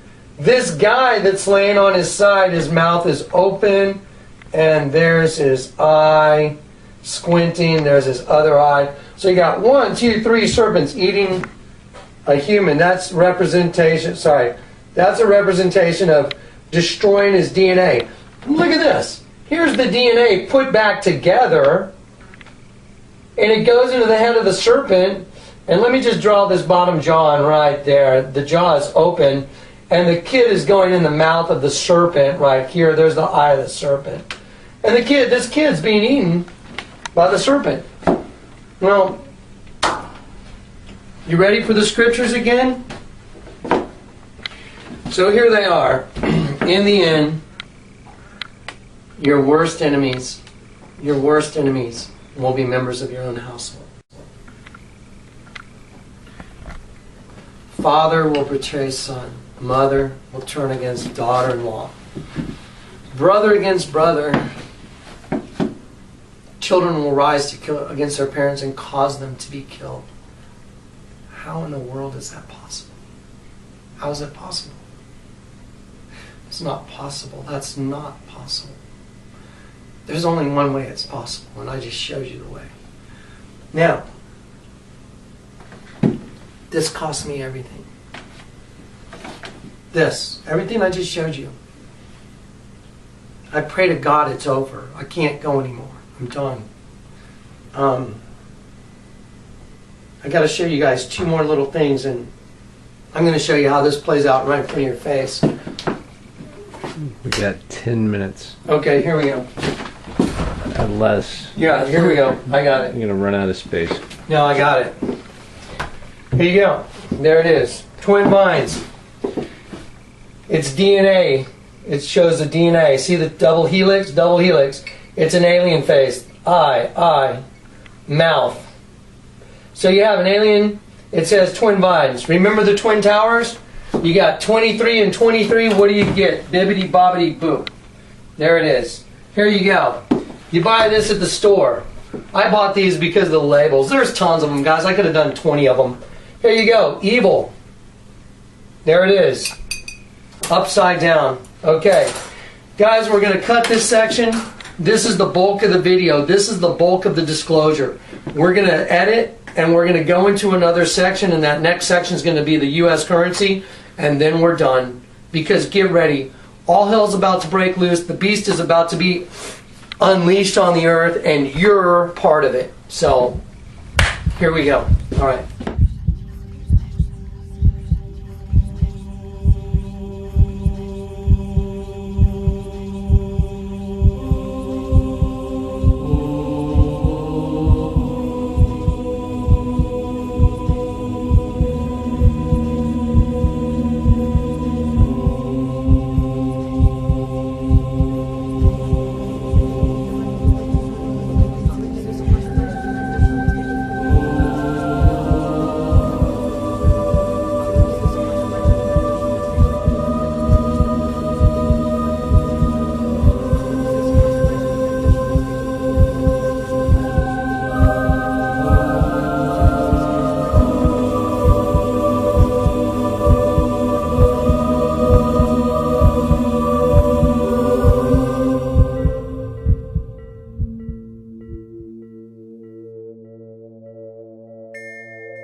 Okay, here we go, guys. This is it. Once again, you're looking at the system that got hacked.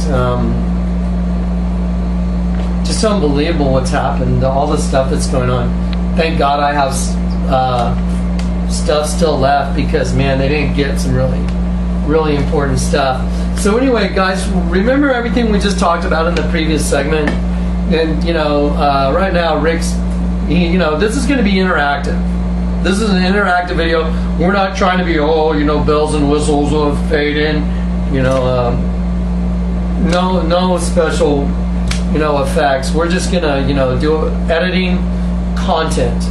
I'm just gonna be Jonathan. I just can't do it any other way. I can't look at a camera over there and a camera over there and one over there. This is the only way I know how to do things. So anyway, here's the deal. Everything you saw, everything that we looked at was about DNA, reproduction. So the whole story of the Bible. Go watch Mike Hoggart, Hoggart, the mother of all secrets. He knows what I know. It's about DNA, guys. The whole story, the whole Bible. I don't care what any scholar says. I could care less.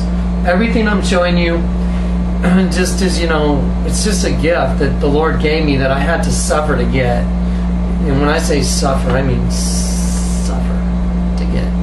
So here's the deal. I want to show you guys, I want to segue from that last section into this section, and then we're going to go to the U.S. currency and what it means. But if you guys have watched any of the other videos that I did on 11-11-11, is it birth yet? 11-11-11, New World Order birthing. Y'all should go watch those videos because there's a segment from Lady Gaga does a Jay Leno interview. You can go YouTube, search it, and she says, I'm just going to repeat so I don't have to pull it all up. So she says, my Grammy Award presentation was the representation of a new race of beings being birthed within the human race. She comes out of a reptile egg, guys. Okay, go watch. I'm going to show you the other videos to go watch. If I do all those, we'll be here for 4 to 6 hours. So we're trying to keep this under 2 hours, and we're already almost over 2 hours. So anyway, I want to show you the Hoover Dam because it's on your money. Here's the Hoover Dam from above. These are the fallopian tubes, the uterus, the cervix, and the vagina, the opening. I know that's kind of a stretch. Everybody's like, well, it's phallic. It's a symbol of the new birthing of the new race of beings. I'm going to show you the $50 bill printed as an image. The Hoover Dam, I'm sorry. The Hoover Dam is printed as an image on the $50 bill. And it shows the Hoover Dam breaking. And that is a representation of this new race that we've become fully birthing on the earth. Boom, here they are. They're taking over. The satanic rule on the earth. The beast unleashed. The taking of the chip. Satan running the show. Their leader running the whole deal. That's what it is. And that's what's coming. That's what's about to happen. So, here's an image of the Hoover Dam. I'm going to hit escape. I want you guys to go check this out. It says, get ready for the Hoover Dam catastrophe and the NWO birth part 3. Go watch part 1 and 2 and you'll see 11-11-11, is it birth yet? There's one that says 11-11-11, is it birth yet? And it's got those Lady Gaga interviews, and you guys should watch them, just to get up to speed on what these celebrities are saying, so you can understand they know, they're energized, they are captivated, they are possessed by this other spirit, the spirit of the world, Satan, that works in the hearts of the children of disobedience. And that's just who they are, who we were until we got saved. We were the same. We're no different. We're the same as them. Hey, you guys like the song by U2? We're one, but we're not the same. Yeah, me too. Okay, check it out. Let's move on. I want to show you guys a couple things, and we're gonna head over here. I want to move over to the Mayan calendar because we didn't cover it completely, and I just want to show you guys some images. So let's see. I don't know. I got that tool on there, but here's an image of the devil. There he is. There's his 2 eyes. I always go to the eyes. There you go. There's his eye, and there's his eye, and there's his eye. There's his mouth right there. So there's the mouth, there's the eye, and he's got horns. I'm going to cover up the horns. It's an alien. The devil is an alien. The devil is an alien. Satan is a fallen angel. Anything that entered this atmosphere and bred with us means alien intervention in the human race. Okay, it's time for some scripture, and I'm going to show them to you over here on this computer. I want you guys to read these for yourselves. Okay, here we go. I want this to be part of this video. You've got to see the scriptures. Matthew 12. And Jesus knew their thoughts, and he said unto them, every kingdom divided against itself is brought to desolation. Okay, don't forget, Daniel 2:43. They shall mingle themselves with the seed of men, but they shall not cleave together. Now here we go. Luke 11, once again, every kingdom divided against itself is brought to desolation, and a house divided against a house falleth. Okay.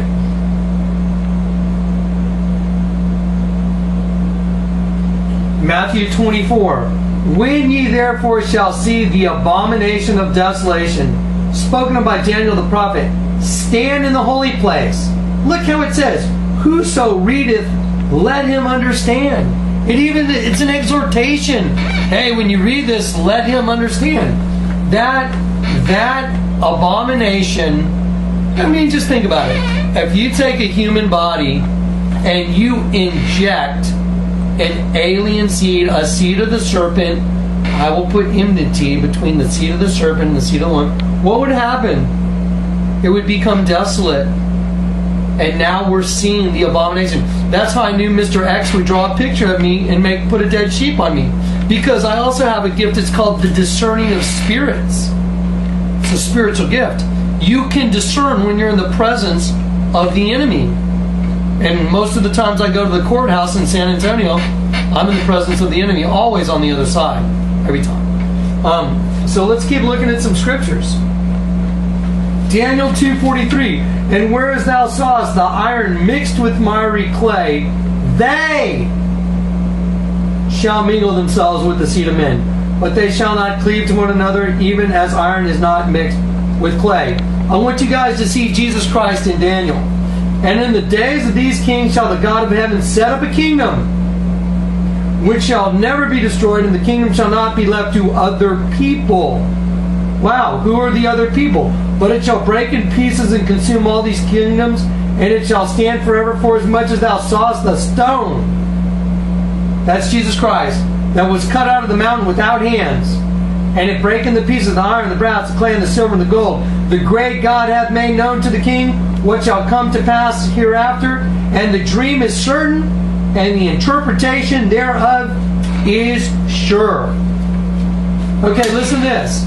Therefore, I will this is Isaiah 29. There should be a break here. Let me do this.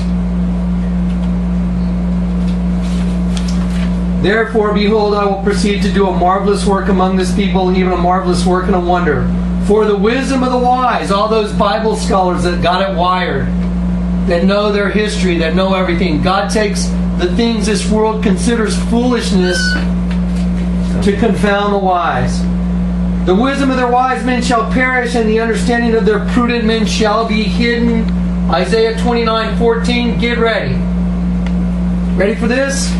Woe unto them who seek deep to hide their counsel from the Lord, and their works are in the darkness, and they say, who seeth us, and who knoweth us? Oh, that's so important. They say, who seeth us, and who knoweth us? They're saying no one sees us and no one knows us.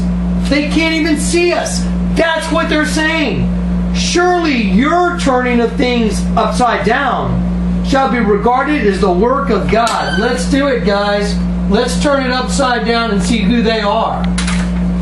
They are the devil. They are aliens. You ready? This is the Mayan calendar. You see the alien right here? You see how he's got horns? Let me show you what their plans are for the human race. Get ready. Let's just flip this image.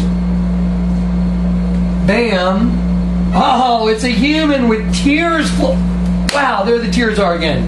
Can't believe it. We're talking the Mayan calendar. He's got tears flowing out of his eyes. And his tongue is sticking out. Well, I want to show you a little extra thing. Have you ever heard the term hidden right under your nose? Anybody hear that? In Texas, we go, hell, it's hidden right under your nose. If it was a snake, it would have bit you. That's one of our Texas sayings. You like that, guys? Right under your nose.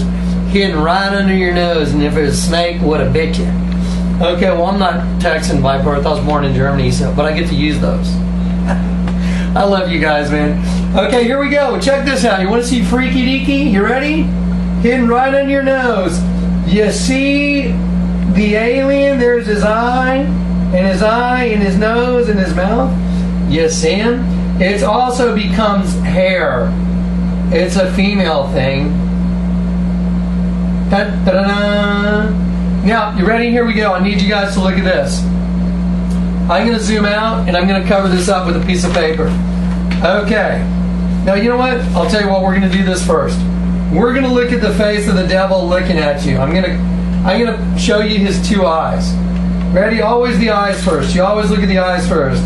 There's one eye right there, and there's the other right there. There and there. There and there. See the two eyes looking at you? Can you find his curly Q horns? There's a horn. And there's a horn. And then there's his mouth. See him smiling at you? See his big smiley mouth? Okay, well that devil is really made up of two different things. Let's enlarge this and let's see what made up the face of the devil. It's a profile of one guy. See that? That one seed mixed with another seed. The two different guys make up the entirety of the devil. This is also a representation of a vagina and another being birthed. There's the eyes, and this is obviously the female parts. Here and here. This is the being birthed, the eyes and the face. See it? Coming out. Guys, this is the Mayan calendar. All I had to do was turn it upside down. Let's go back to the Bible. Is the Bible coming alive for you now? What did Jesus say? I will put enmity between thee and the woman, between thee and the woman, between thy seed and her seed. From Genesis to the end of the Bible, it is about the seed. The entire biblical story is about the division of the seeds and the reconciliation that Jesus Christ... Let me ask you a question. Why did he come in the flesh? Think about it. Because the flesh was under condemnation because of what's in the flesh. And we're trapped in these cages. We're trapped. And there's no escape, man. They're guarding all the doors and blocking all the exits. So God had to come in the flesh because He's the only one that's righteous. And He could live a righteous life. And He could take your penalty. And He could still condemn Satan and the fallen angels. He could condemn whoever He wants. Let me ask you a question. Let's pretend you live in a little town. Let's pretend your dad is the judge. Your dad's the judge. Only judge. He runs the whole show. Your dad's the judge. Let's say you're like a 12-year-old kid and you go out with 5 other kids and they commit a murder. Oh my gosh. And they say, well, you were with us, man. If you say anything, you're going to get in trouble too. You're going to get the same. And you don't say anything, so you're involved. Then everybody gets caught. And then the 5 really bad kids say, well, little Johnny was with us, so if you're going to put judgment on us, you're going to have to judge your little Johnny too, buddy. And he's like, then the father says, you're right. Fair is fair.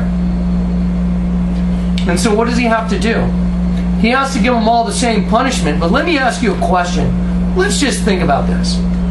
He says, you know what? Don't worry, little Johnny. I got to throw you all down. Everybody's got to be get the same punishment. But being God, can God take the form of flesh? Could God take the form of a human in flesh as Jesus Christ? Could He take the penalty for His little Johnny and say, penalty paid, and still make the other ones pay? He could, couldn't He? Because you know what He did? He took the penalty on Himself. And the penalty is sin. We're all trapped in sin. We're slaves. So just keep that as a thought in mind. God, and here's the scripture, no one comes to the Son unless the Father draws them to the Son. You can't even come to Jesus Christ unless the Father himself draws you to him. It's a gift of God. Here's the other scripture. Through grace, by faith, you were saved. So you cannot boast, not of works, that no man can boast. We didn't do anything. We're pathetic. We just got saved. Unbelievable. And what we're doing is our outward expression of our gratitude for what our Father did for us. Why do you think I'm going through the torture? We think it's like, I feel like torture? No, I don't. Okay, so here we go. That's this. I want to look at Ephesians 2. Remember in the other thing when I was all dramatic and I'm like, he's reaching out to both sides, making the two halves one. Remember that? Let's look at the scripture. And at that time you were without Christ, being aliens. What? It says that in the Bible, yep. From the commonwealth of Israel and what? Strangers from the covenants of promise, having no hope and without God in the world. But now in Jesus Christ, ye who were sometimes afar off, the guy on the left, and are made nigh by the blood of Christ. For he is our peace. Wow. He is our peace, who hath made both one, and hath broken down the middle wall of partition between us. Wait a minute. Stop. Hold your horses. He's broken down the middle wall of partition between us? Let's see. Do we have a picture that might look like that we can prove the Bible's true? Wow. You mean between that half and between that half? He's broken down the middle wall of partition by how? He turned everything upside down. He gave Peter the keys to the kingdom of heaven.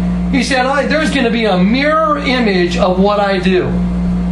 And when you see, I don't know if anybody knows about gold being refined, but what God does is He burns you up. He puts you in the crucible.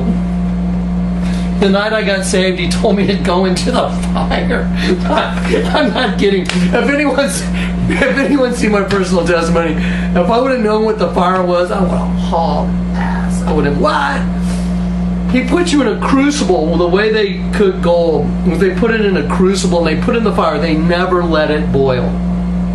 They just heat it up until all the filth comes to the top. And then the dross, and then they scrape the dross off. And they get the dirt and the ugly stuff, and they get rid of it and they throw it away. And then they look at it and say, look, put it back in the fire. They put it back into the fire and they cook it some more. And then they pull it out, and there's less dross this time, but there's still dross. And then they refine gold. It's called refining gold. You refine it. And so you keep heating it up, pulling it out, heating it up, pulling it out, and you scrape it all off. Do you know how the goldsmith knows when the gold is ready? When he sees his reflection in it. Yeah. When you see your reflection, he's like, it's ready. I hope my reflection's done, because I'm tired of being cooked. I'm like, oh, please. Not back in the crucible. No. But anyway, so yeah, great story, right? So here we have an exact representation over there, but watch this. Well, let's look at the whole scripture. Do we have the whole thing boxed in? Perfect. Just let's leave it right there. For he is our peace, who hath made both one. Wow. Well, wait a minute. Some people are going Jew and Gentile. I don't care what it is. Sheep and goat, Jew and Gentile, wheat and weed, seed of the serpent, seed of the woman. It's all the same. Who hath made both one, and hath broken down the middle wall of partition between us, having abolished in his flesh the enmity. Stop. I will put enmity between the seed of the serpent and the seed of the woman. Here it is. He abolished the enmity between the seed of the serpent and the seed of the woman. The two different ones. He has abolished in his flesh the enmity between the seed of the serpent and the seed of the woman. Not both Jew and Gentile. Not Jew and Gentile, guys. Wrong. Wrong, all you scholars. Sorry, guys. Wrong. This is a spiritual gift from God, and God's giving it to all those who are willing to accept and believe it. He has abolished in his flesh the enmity. Watch this. Even the law of commandments contained in ordinances, for to make in himself of twain, in himself of twain, of the two, one new man. One new man of two. He made one of two. Anyone been into that woman's clothing shop called Forever 21? It makes a pyramid. It's got a black 2 and a white 1. Get it? Forever 2 and 1. That's the Nephilim mocking us. That he might reconcile. Here it is. Reconcile. You've been reconciled. The only way you get reconciled is if you had a relationship with someone before and you were estranged. You reconcile people that are estranged because maybe you took the wrong side in something. I don't know. Maybe there's an argument, a dispute, and you were on the wrong side and you shouldn't have been there, and God reconciled you. He might reconcile both unto God in one body by the cross, having slain the what? The enmity. Praise God, dude. We're saved. He came and preached peace to you who were afar off and to them that were nigh. Isn't that interesting? Both sides on the cross. Jesus Christ making peace between us in our bodies, within us. The kingdom of heaven is within you. The kingdom of death is within you. They're both within us. So you got to overcome the death part. Get it? Get it? Get it? You got to overcome the death part. Get it? And then you're made whole. And you're reconciled to God. Here you go. More scriptures. Let's watch him come alive. And the Lord said, my spirit will not always strive with man, for he is also flesh. Don't forget, the coming of the Son of Man will be the same as it was in the days of Noah. What was going on in the days of Noah? Well, let's look. There were giants on the earth in those days, and after that, when the sons of God came in unto the daughters of men, they bare children to them. The same became us, which were men of old and men of renown. And God saw that the wickedness of man was great in the earth, and that every imagination of his thought and heart was only evil continually. And here's Matthew. Read it and read it closely. So as the coming of the Son of Man will be, same as the days of Noah. What was going on in the days of Noah? I'll tell you what was going on. There's another race that had taken over, and their thoughts were continually wicked, like ours. Do you see the intro? Do you see all the killing? Do you see all the death, doom, and destruction? Do you see little kids in concentration camps? Do you see families torn apart? Do you see hatred? You see wars? You see all that? That's not natural. That is another state. That is a divided state. That's what the devil does. He divides and conquers. Turn the other cheek. Pray for those who persecute you. Bless those who spitefully use you. We have before us the opportunity to forge for ourselves and for future generations a new world order. A world where the rule of law, not the law of the jungle, governs the conduct of nations. When we are successful, and we will be, we have a real chance at this new world order, an order in which a credible United Nations can use its peacekeeping role to fulfill the promise and vision of the UN's founders. Get ready to read all these words on this page without making a mistake. Look at the letter at the end and remember the sound it makes. Get ready. Kite. Yes, kite. Get ready to read this word the fast way. Get ready. Kid. Yes, kid. Sound it out. Get ready. Kid. Sound it out. Get ready. Kid. What word? Kid. Yes, kid. Boys and girls, sound this word out. Get ready. Seal. What word? Seal. Yes, steel. Read these words the fast way. Get ready. Play. Yes, play. Get ready. Must. Yes, must. Let's read these words the fast way without making a mistake. Get ready. Kite. Yes, kite. Get ready. Kit. Yes, kit. Get ready. Steel. Yes, steel. Get ready. Plane. Yes, plane. Get ready. Must. Yes, must. Boys and girls, pick your reader up from under your seat. Open your book up to lesson 60 on page 153.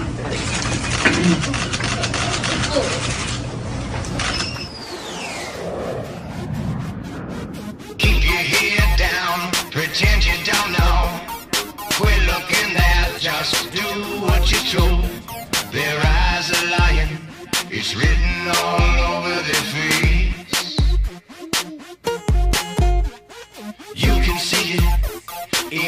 what they say. They keep doing things their own way. Their eyes are lying. It's written all over their face. Don't even try to stop them. Just pray for some space. They're setting up their kingdom and bringing in days. Their eyes are lying. It's written all over their face. Yeah, we're barely breathing. We live in a haze. One nation under God has fallen from grace. Their eyes are lying. It's written all over their face. That you're looking at right there, blowing off the entire north face of that building. They take what they want, then take some more. Babylon fruit rots to the core. Their eyes are lying. It's written all over their face. They pledge to a flag, but won't you dare? Will you believe me when the rivers run red? Their eyes are lying. It's written all over their face. Mamas don't cry, wake each other up.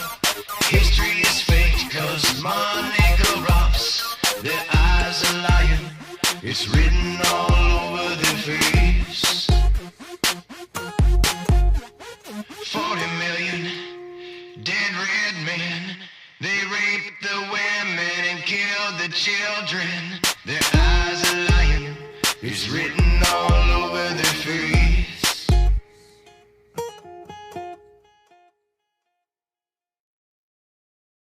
Let's move on to the U.S. currency. I made my point. Praise God. I think I did it. Okay, here we go. This is all the stuff I worked on to bring this message to you guys. I gotta show them this one real quick, Chris. This is an alien head right here, guys. There's the eye, and there's the eye, and there's the nose, and there's the mouth right there. Okay, you can see it in negative imagery too. But I want to show you where it came from. It's kind of cool. I just, I pick stuff up all over the place. I'm just going to share this one with you. Here's the Journey CD. Look. Don't stop believing. That's right. Yeah, don't stop believing what? Exactly. Jeez, look at that. Look at the big alien head. See it? And the flames of hell are coming out. Look, it's coming out of the pit. And it says Revelation. Whatever. Yeah, okay, whatever. Dude, I see it, guys. I'm sorry. I see this stuff all over the place. It's pretty amazing. Okay, now we're going to do the U.S. currency, but we're going to do something first. Chris, you know what? If anybody doesn't know how to fold this bill, would you toss me that bill over there and I'll just fold it for him one time? Here's the way you fold one of the bills. Look, just so you know. You always, this is the $1 bill, so I'm just going to use an example. You always fold it in half. Okay, and then you fold it in half again, and you're left, with this. Then look, then you open it back up, and then you fold it up like this and like this. And that leaves you a pyramid on one side. And then Isaiah said, those who try and hide their plans from the Lord are doomed. I'm just switching it with the $10 bill.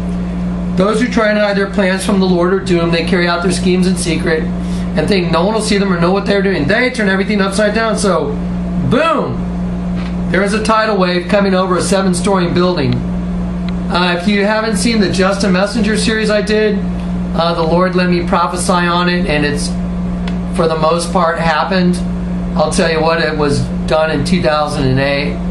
And the prophetic utterance that the Lord let me speak then, for the most part, has happened.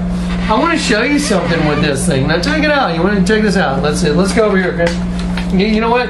Okay, can you see that right there? There you go. Okay, y'all, I like doing this with you guys. This is fun. This is way more fun than trying to do, some, bells and whistles thing. I just like everybody in my office. Here we go. Let's do this. Let's just outline this, okay? We're just going to outline this thing. Oops. Sorry, I want to make it nice. There we go. Nice and tight. There we go. Check this out. So, I'm going to do that. So, I outlined that bill. Now, there you go. Now here's what I'm going to do. I'm going to connect the dots, and I'm going to go dun dun dun. And then, let's see, I'll try and use some kind of a little straight edge here. Oh, there we go. And then I'll go like this. And we'll go dun, dun, dun. Like that. And then I'll go from here to this corner like this. And we'll go like that. And then I'll do the same over here. That'll be kind of cool. And then we'll go like that. Okay. Cool. And then I'll just go from this corner to this corner and we'll see what we got. Okay. Let's have a look at that. That's a pentagram. That's a pentagram. And it's also Mindy's goat. Chris, I'm going to go ahead and pick this up. And I'll let you back up and just kind of zoom back. Yeah, just there you go. Sorry, guys. Anyway, it's all good. Okay, here we go. I'm going to take this and I'm just going to put this over here for a second. I'm going to drop this. I'm going to close this. And I'm going to save that. Okay, you know what, Chris? I'll set this right here just for a second. Because we got a couple more things to do. Hang on, guys. Sorry about that. I want y'all to recognize the pentagram. And then what we're going to do is we're going to go Google and we're going to type in the symbol for the devil, the symbol for the devil, the symbol for the Church of Satan. Those that worship the devil. They have their own church, the Church of Satan. So their symbol is called the Mindy's goat. Okay? It's a G-O-A-T, a Mindy's goat. Baphomet. Okay, so let's see here if there we go. There's the Mindy's goat. Well, let's have a look at it. Let's just open this up. Well, these guys are not. Let's go back. Here we go. Here's a full image. There you go. Now, let me ask you guys a question. Do you see any remarkable similarities maybe between here and here? See the pentagram right in the middle? Is there a pentagram right in the middle there? Is there an upside down star maybe? Wow. Holy crap. Sorry, guys. God doesn't make us stand on ceremony. You know, a lot of you Christians, oh my God, he said holy crap. He's going to go. No, God doesn't care. Okay? Look at that. Look at that. Boom. Boom. The two horns, horn, horn. The head, the pentagram. The ear, ear. The mouth. You got a Mindy's goat. You got the Church of Satan. Check that out. How about that? Now check this out. Let's see something really cool. Remember the Twin Towers was bombed? You know why? Because they hate us. They that are doing this, the race of beings that is doing this, they hate you. Watch the movie Apocalypto if you want to see what you mean to them. You know, all these people are like, we're going to change the government. No, you're not. You're not going to do anything. They're going to do what they want to you no matter what. Well, if we pray for the nation, no. Not going to happen. It frustrates me. It's not going to happen. The nation is going down. We are under judgment. We are coming under God's wrath because we've turned our backs on God. The chance that you have is to be made whole by the blood of Jesus Christ. Only chance. That's it. You're not going to save your life for what's coming. I guarantee it. For what's coming, you will not be able to save your life. But you can save your soul. Turn to Jesus Christ. Watch this. So when we make a pyramid out of any of the U.S. currency and we turn the pyramids upside down, we get a series of images, and we're going to look at the first image right here. And we're going to look at the Twin Towers. Okay, there's the Twin Towers. There's the Twin Towers. They've been hit. This is printed on the $20 bill made in 1996. Now watch this. Oh, look at the smoke expanding. Look at that. Wow, that is amazing. That's just really amazing stuff. I can't. It's almost impossible to believe, but it's true. I want to see if I can grab a pointer. Here we go. Okay. Yeah, you know, you see the smoke in here, and here's a Twin Tower right here. You can see it. There it is. I'll just, obviously the other side right here.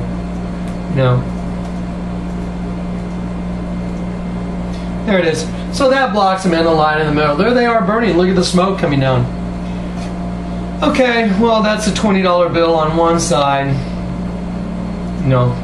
Let's look at the other side of the exact same bill. This may take just a second to find the image.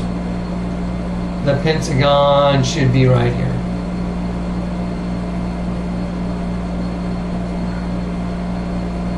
Nope. Yeah, there we go. I might be able to use this one. It's a very extremely high-res image.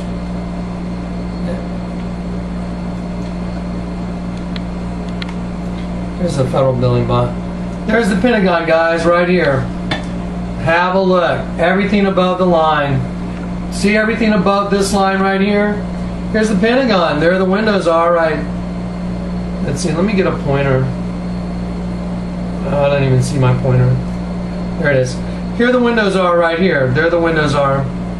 Here's the. By the way, the Pentagon has 3 rows of square windows. Here's a rectangular building. Here's the smoke. Here's the, there's an offset in the building, the rectangular building.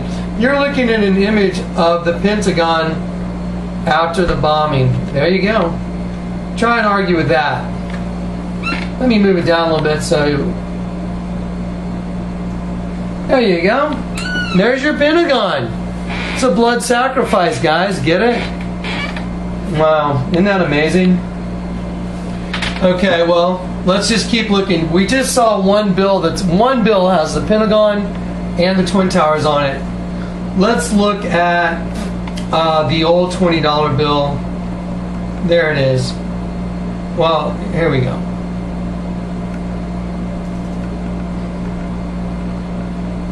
This was around when I was a kid. Let me see. Let's see. There we go. Here's the old $20 bill. Here's the federal building bombing in Oklahoma City. Here's the building blown up. Look at the concussion waves. Look at the explosion. These lines were cut into, plates. Look at that. Watch this. Ready? Let's watch the smoke expand. Look at that. Look at the building blowing in half. Okay, guys. This is not a coincidence. You should tell the story of how that you discovered that. Some people may think that there's some software or that you went and manipulated. Oh no, it was an accident. Yeah. Tell the story of how you discovered. This is unbelievable. I had to scan. Listen, this multi-plates. Yeah, this is a whole different thing. This is crazy. I did not use this program. I don't use this program. I use Adobe Photoshop. And so I just decided I wanted to see all my pictures at one time. So watch this. I put it in this other program, and if you hit the browse button right here, if you hit browse, it shows you all your pictures at once, like this. And I needed to see all my pictures at once, everything I've decrypted at one time. That's gives you a thumbnail. Yeah, it gives you a thumbnail of every single thing I've decrypted in one file. And I went, wow, that's pretty cool, man. I can see all my work at one time. And Adobe just has it listed individually. Yeah, you got to read it. You got to have the name for it. I was like, man, that's insane. I can't find what I'm looking for. So I put in this program, and I just went, I'll just click. I just decided one day I was going to click on one image. And I clicked on it, and I went, whoa, you're kidding. It showed the images like you're seeing them now. And here you go. Let me see. Let's see. Where'd those guys go? Anyway, I'll just grab them again. They're right here. There they are. Boom. Okay, so yeah. So, and I clicked on it, and then as I was enlarging it, I was hitting this button, I'm like, the grain's disappearing. I'm going, well, look. It's looking like, and I saw all these little lines. I was like, wait, but look at the dark spots. See them? See the whole different layer in here? Look at that. See how it's like shaded? I was like, wow. And as I decreased it, look, whoa. So look at this. There's the Twin Towers right here and the federal building bombing. Guys, Chris, I gotta show them the artwork. This is my artwork. These are metal walls. I use grinders that cut different depths, and I make images on them. That's identical. I'm going to move the light around so they can see how it changes. Look. You see how you see different images as I move the light? Well, that's what you guys saw in the other video with that, the stuff that's in the other room, and it's got colored lights on it. But so check it out. Even the artwork I was doing when the Lord was calling me is playing a role in what I'm showing you. Is that unbelievable? It's insane. Anyway, so check it out. Here we go. There it is. There's a federal building bombing blowing up. There's the Twin Towers. You got two different $20 bills. Let me show you what they are. You got the new 20. You got the new 20 and the old 20. Here's the new 20. Let me show you something about trees so you know. Where's the trunk to this tree? What does a tree grow like this? What does a tree like hang way over here? Where the trunk would have to be right here. That doesn't look like a tree. Look at this tree. The most leafy tree I've ever seen. It's the leafiest tree without a trunk I've ever seen. So it's just a massive shrubbery. Yeah, a shrubbery. Meek. Where are the knights of Meek? Here, look at this. Here's the old 20 that makes the federal building bombing. So look at this. They changed the artwork in order to hide their little agenda. Every time they bomb a building, it's a blood sacrifice, you guys. Which brings me to my point. We're going to show you the next blood sacrifice that's coming. And get ready because there's two of them. Now, I showed you the $10 bill. I made the pyramid. I turned the pyramid upside down. And I drew the Mindy's. I drew the... Here you go. Watch this. Anyway, those who try and hide their plans, which is the pyramid and, the pentagon saying, they turn everything upside down. There's the image. And that's the new $10 bill. I'm going to show you what this turns into. Here you go. Here, let's look at the trees again. The trees tell the story. Let's look at the trees. Okay, here we go. Sorry, guys. Let's keep it right there, Chris. There we go. Okay, more or less. I don't want to shrink it too much more. Okay, look at this tree right here. Look at the movement of the tree. It's going this way. Look at that. What is this? Look at the tree. Look at the movement of the lines. The lines are unidirectional. Look. See it? See it? All the lines go the same way. Let's look. So there's no trunk either. Let's look. Let's explore this. So it's got, look, there's no line. If you look at the old $10 bill, there's a border. You see the double line? Look. See the double line? See it? These trees are different also. There, you can see the big limbs in there, and they're different. That actually shows the Twin Towers on fire. But look at the double line. Well, let's see. Why did they take they took the double line off? Let me show you why.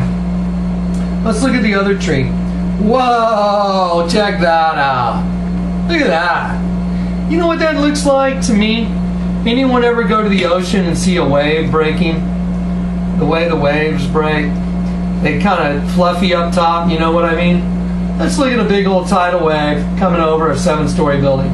Here's the tidal wave. Dun, dun, dun, dun. Oh, by the way, the tidal wave looks black to me. Here's a 1, 2, 3, 4, 5, 6, 7, arguably a 7 or 8-story building. Now, here's the tidal wave coming over this building. But when I move my hand right down here, you're going to see this building's reflection in the water. Dun, dun, dun, dun. See these lines right here? They make the reflection of this building right here. So starting right here, there's water in front of the building, and this is the reflection of this building in the water. So you're going to have an offshore nuclear attack on this country, and the reason I know that is because the Lord showed it to me. Yeah, the Lord. That's right, the Lord showed it to me for all you scoffers. Because y'all are caught. By the way, all you Satan worshipers, news is out. You can say all your little hateful comments you want. You're busted. Busted. Anyway, God doesn't take any pleasure in the destruction of anybody. And that includes you if you're watching this. And you're not willing to make that step to Jesus Christ. Here's the thing. God doesn't want to destroy you. But God is a righteous judge. He's a righteous judge. He is allowed to judge anyone he wants for anything he wants. That's why we should be so grateful when we get saved, man, because we deserve it. We're under judgment. We deserve condemnation. What did the guy on the cross say? I deserve this punishment. I deserved it too. That's exactly how I got saved. I told the Lord, I said, you know what? I deserve to go to hell. I know it. I deserve it. I admit it. But would you remember me when you come into your kingdom? Isn't that what the guy said? I told Jesus, I said, but if you're real, would you show me who you are? And would you just reveal yourself? Which Jesus are you? Could you just show me which one you are? Because I don't know which Jesus to look for. Okay, so here's what I'm going to do. I'm going to go back and I'm going to show you another image of another building that's about to happen. It's actually not a building, it's the Hoover Dam. And so I'm going to go to the Hoover Dam right now. I have the neighbor's cat. If you just slide that vacuum in front of... No, that's not our cat, Chris. Just slide the vacuum in front of it, she'll go away. I have a neighbor's cat trying to come in my door. Okay, here we go. Let's look at this. Here we go. This is amazing stuff. Okay, ready? We're going to look at here's the old 50 and the new 50. I'm going to enlarge them. I'm going to show you what's about to happen. Behold, the great wall which holds back the abundance of the rivers shall burst forth, bringing the hand of the oppressor against you. Read Isaiah 20 or Isaiah 30. It says the whole thing will be like a high wall cracking instantly and suddenly, and there will be no escape. Watch this. This is the old $50 bill. Look at these waves. Look at this pattern. As I change it, look at that. Wow. It's a scalar attack. I'm going to go to the new 50 that came out, and I'm going to go and show you what each 50 makes when you make a pentagram and turn it upside down. Okay, let's see. I'm going to go to the new 50. There we... Oh my gosh. Check this out. Check this out. Look at this right here. You see this? This is the new 50. You have to see this though. The old 50 has this line right here like the $10 bill. The new 50 has no line. It's been taken off. From here to here, it's got no line. So they took the line off for a very specific reason. Look at these lines right here. See these? Look how fluffy the white is. Looks almost like clouds. It's water. It's water flowing. Watch this. Here we go. Okay. There we go. There we go. Okay. Here's the old $50 bill right here. It makes... I'm going to try and enlarge. There you go. It makes the Hoover Dam right here. Here's the Hoover Dam, guys. There's the spillway. Here's the big wall. Here's, representation of the generators. I know the generators are on the back side. It's also a representation of two different DNAs. Those are DNA columns mixed with other DNA. When the Hoover Dam breaks, it'll be like water breaking in a birth. When the water breaks, the child is coming.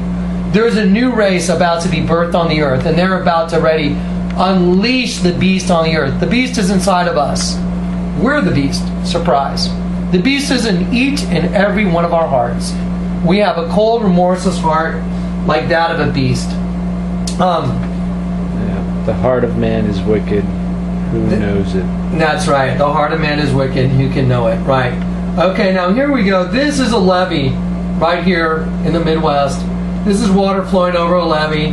But I'm going to go to the new $50 bill that came out. Look at that. Look at the water flowing over the dam. See it? Here's all the water. Where'd the water containment go?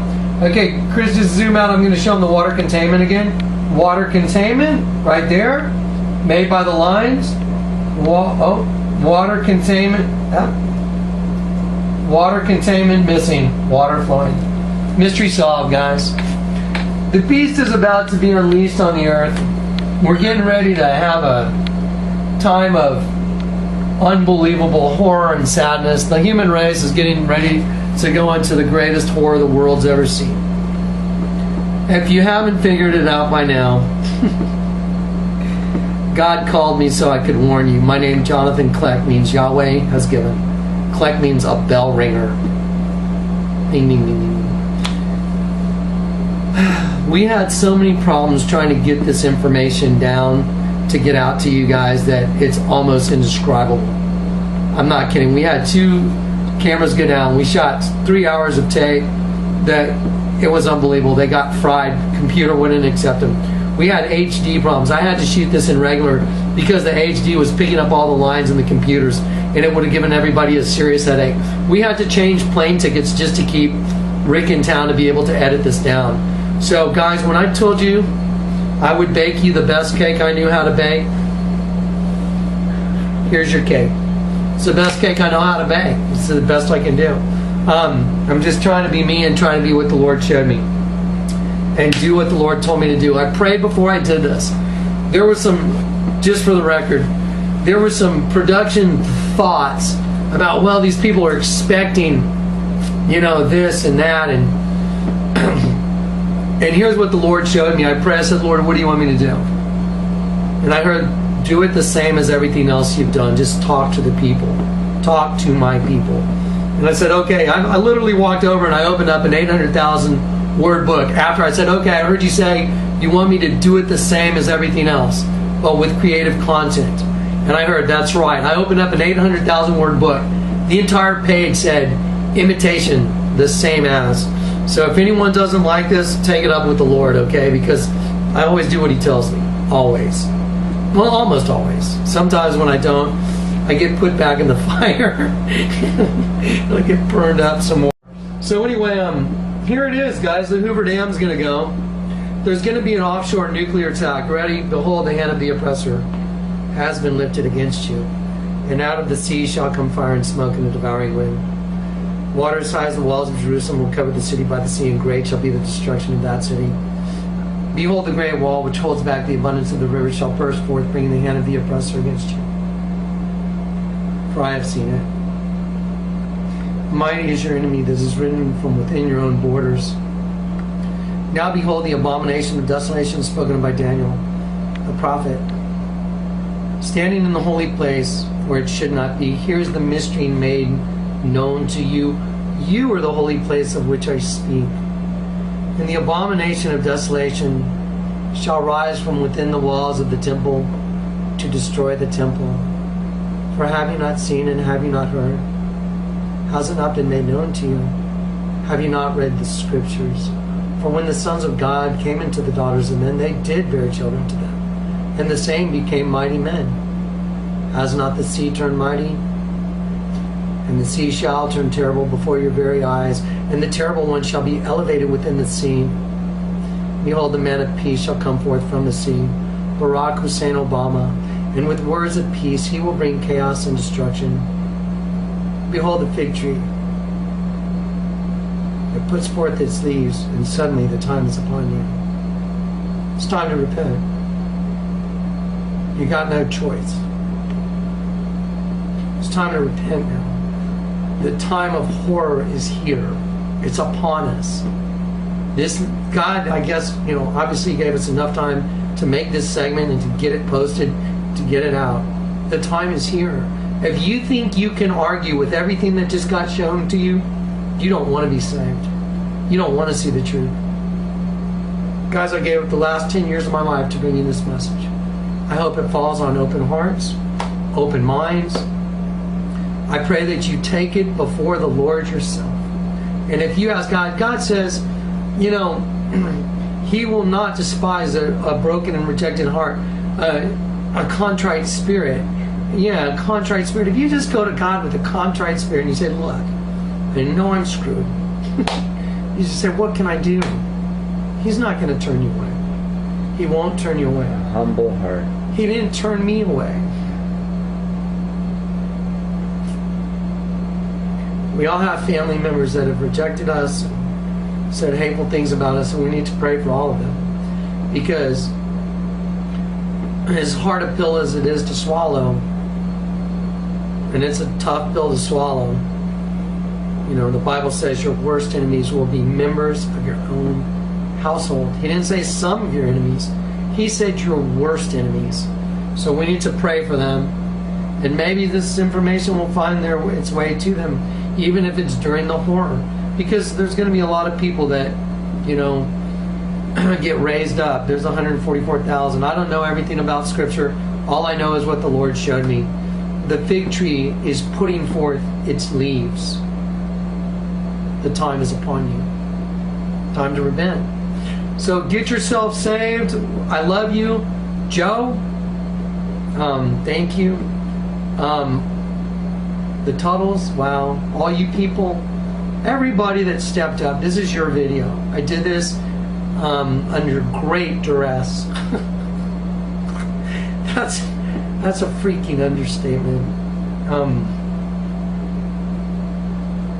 Great duress. I got to be in court on Tuesday again. The devil's coming after me constantly. They want your children, by the way. The devil wants your children. That's what this is all about. Pray for us. I want to thank everybody that jumped into this thing. It's only because of y'all's help that this thing got God, that God let me minister to you. Send a self-addressed stamp envelope. I'm going to put it on the screen.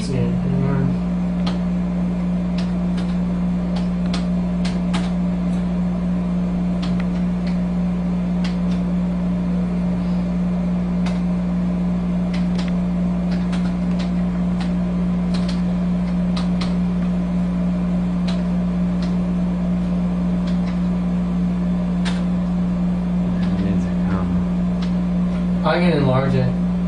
What's that? Yeah. Thank goodness we have those little red dots, right? I'm going to do bold, and then I'll go 8, 22, 24, 26. There you go. How's that, Chris? Got it? Okay, there it is, guys. Praise God, man. I'll lean back for a second and let Chris get that. That's our P.O. Box. Send self-addressed stamped envelope to that 91281 P.O. Box. And if you can do that, I'm just going to pull up a video and make sure that that is, you know, the right P.O. Box. Just real quick. Hang on one second. Just real quick. Johnny. Yeah. Oh yeah, 91281. Yeah, that's it. So anyway, yeah. I want to thank all you. Look at these awesome comments, man. I've had so many people. Look, Doxy, keep it moving, bravo. God bless. I've gotten so many of those, man. I'll tell you what, guys. I would have freaked out and just quit because we lost 3 days of production. I'm not kidding. 3 days, and I was just like, but miracles happened. I'm not kidding. I'll do an update with Chris just and tell you all about the miracles and how they happened. They were unbelievable. I was like, wow, God's running the show here. So anyway, man, I love you guys. I will continue to do YouTube videos of updated information. But what you have now is you have the crux of the matter. You have the proof. You have everything you need to understand that this whole thing, mosquito got him fast. Anyway, you have all the knowledge now. The Bible says my people die daily from lack of knowledge. Guys, you got the keys to the kingdom of heaven. Turn it upside down and go through the door. And don't forget, narrow is the gate and hard is the way. It says, and few ever find it. Agonizomai. It means to agonize to get into the kingdom. It's not raising your hand, I believe. Here's a Bible. Sign the card. You're going to heaven. That's a trap by the churches. In the we're going to play the intro at the end of this. I want you to see it again. I'm doing it on purpose. I'm trying to pound it home. Guys, the churches, their symbol is a pyramid with a circle on almost all of them. What does that tell you? Tells you who runs it. The war is being fought on the front lines. The enemy has gone to church to make himself look holy. He'll let you see the Bible. He does, man, Satan knows the Bible better than anyone. But he's not going to let you know the truth. I hope the Bible came alive for you people. It came alive for me because let me tell you what the Lord told me. He said, I'm going to use you Jonathan to solve the riddle of ages. I was like, what does that mean? And he said it's going to be the scripture of truth. The gospel was the word he showed me. The gospel truth. I was like, what? And boy, oh boy, did he. So anyway, the mystery's unlocked, people. Go make as many of these DVDs and give them out to everybody you can. Give it to anyone and everyone. Doesn't matter, because whoever you give it to may give it to someone else, give it to someone else. And it may be the most random person that gets it that God wanted to get it. So go hand them out like wildfire. Copy them and send them out. Okay, thank you. I love you guys. Thank you. That's it. Okay. Done. The Lord says, "These people come near to me with their mouth and honor me with their lips, but their hearts are far from me. Their worship of me is based on merely human rules that they have been taught. Therefore, once more, I will astound these people with wonder upon wonder. The wisdom of the wise will perish. The intelligence of the intelligent will vanish. Woe to those who go to great depths to hide their plans from the Lord, who do their work in darkness and think, 'Who sees us? Who will know?' You turn things upside down."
This is also Terry Mugler. Okay. Actually, it was inspired by humanoids, Okay. alien sex humanoid hybrid woman. My favorite? The performance we did last night at the Grammys was, and what we've been doing with the egg and the rebirth, it's meant to signify an artistic statement of birthing a new race, and it's a race with no prejudice, a race within the race of humanity that bears no prejudice against anyone. So that's really the statement in itself. Well, that's great. That's really good. That's really good. Now, you are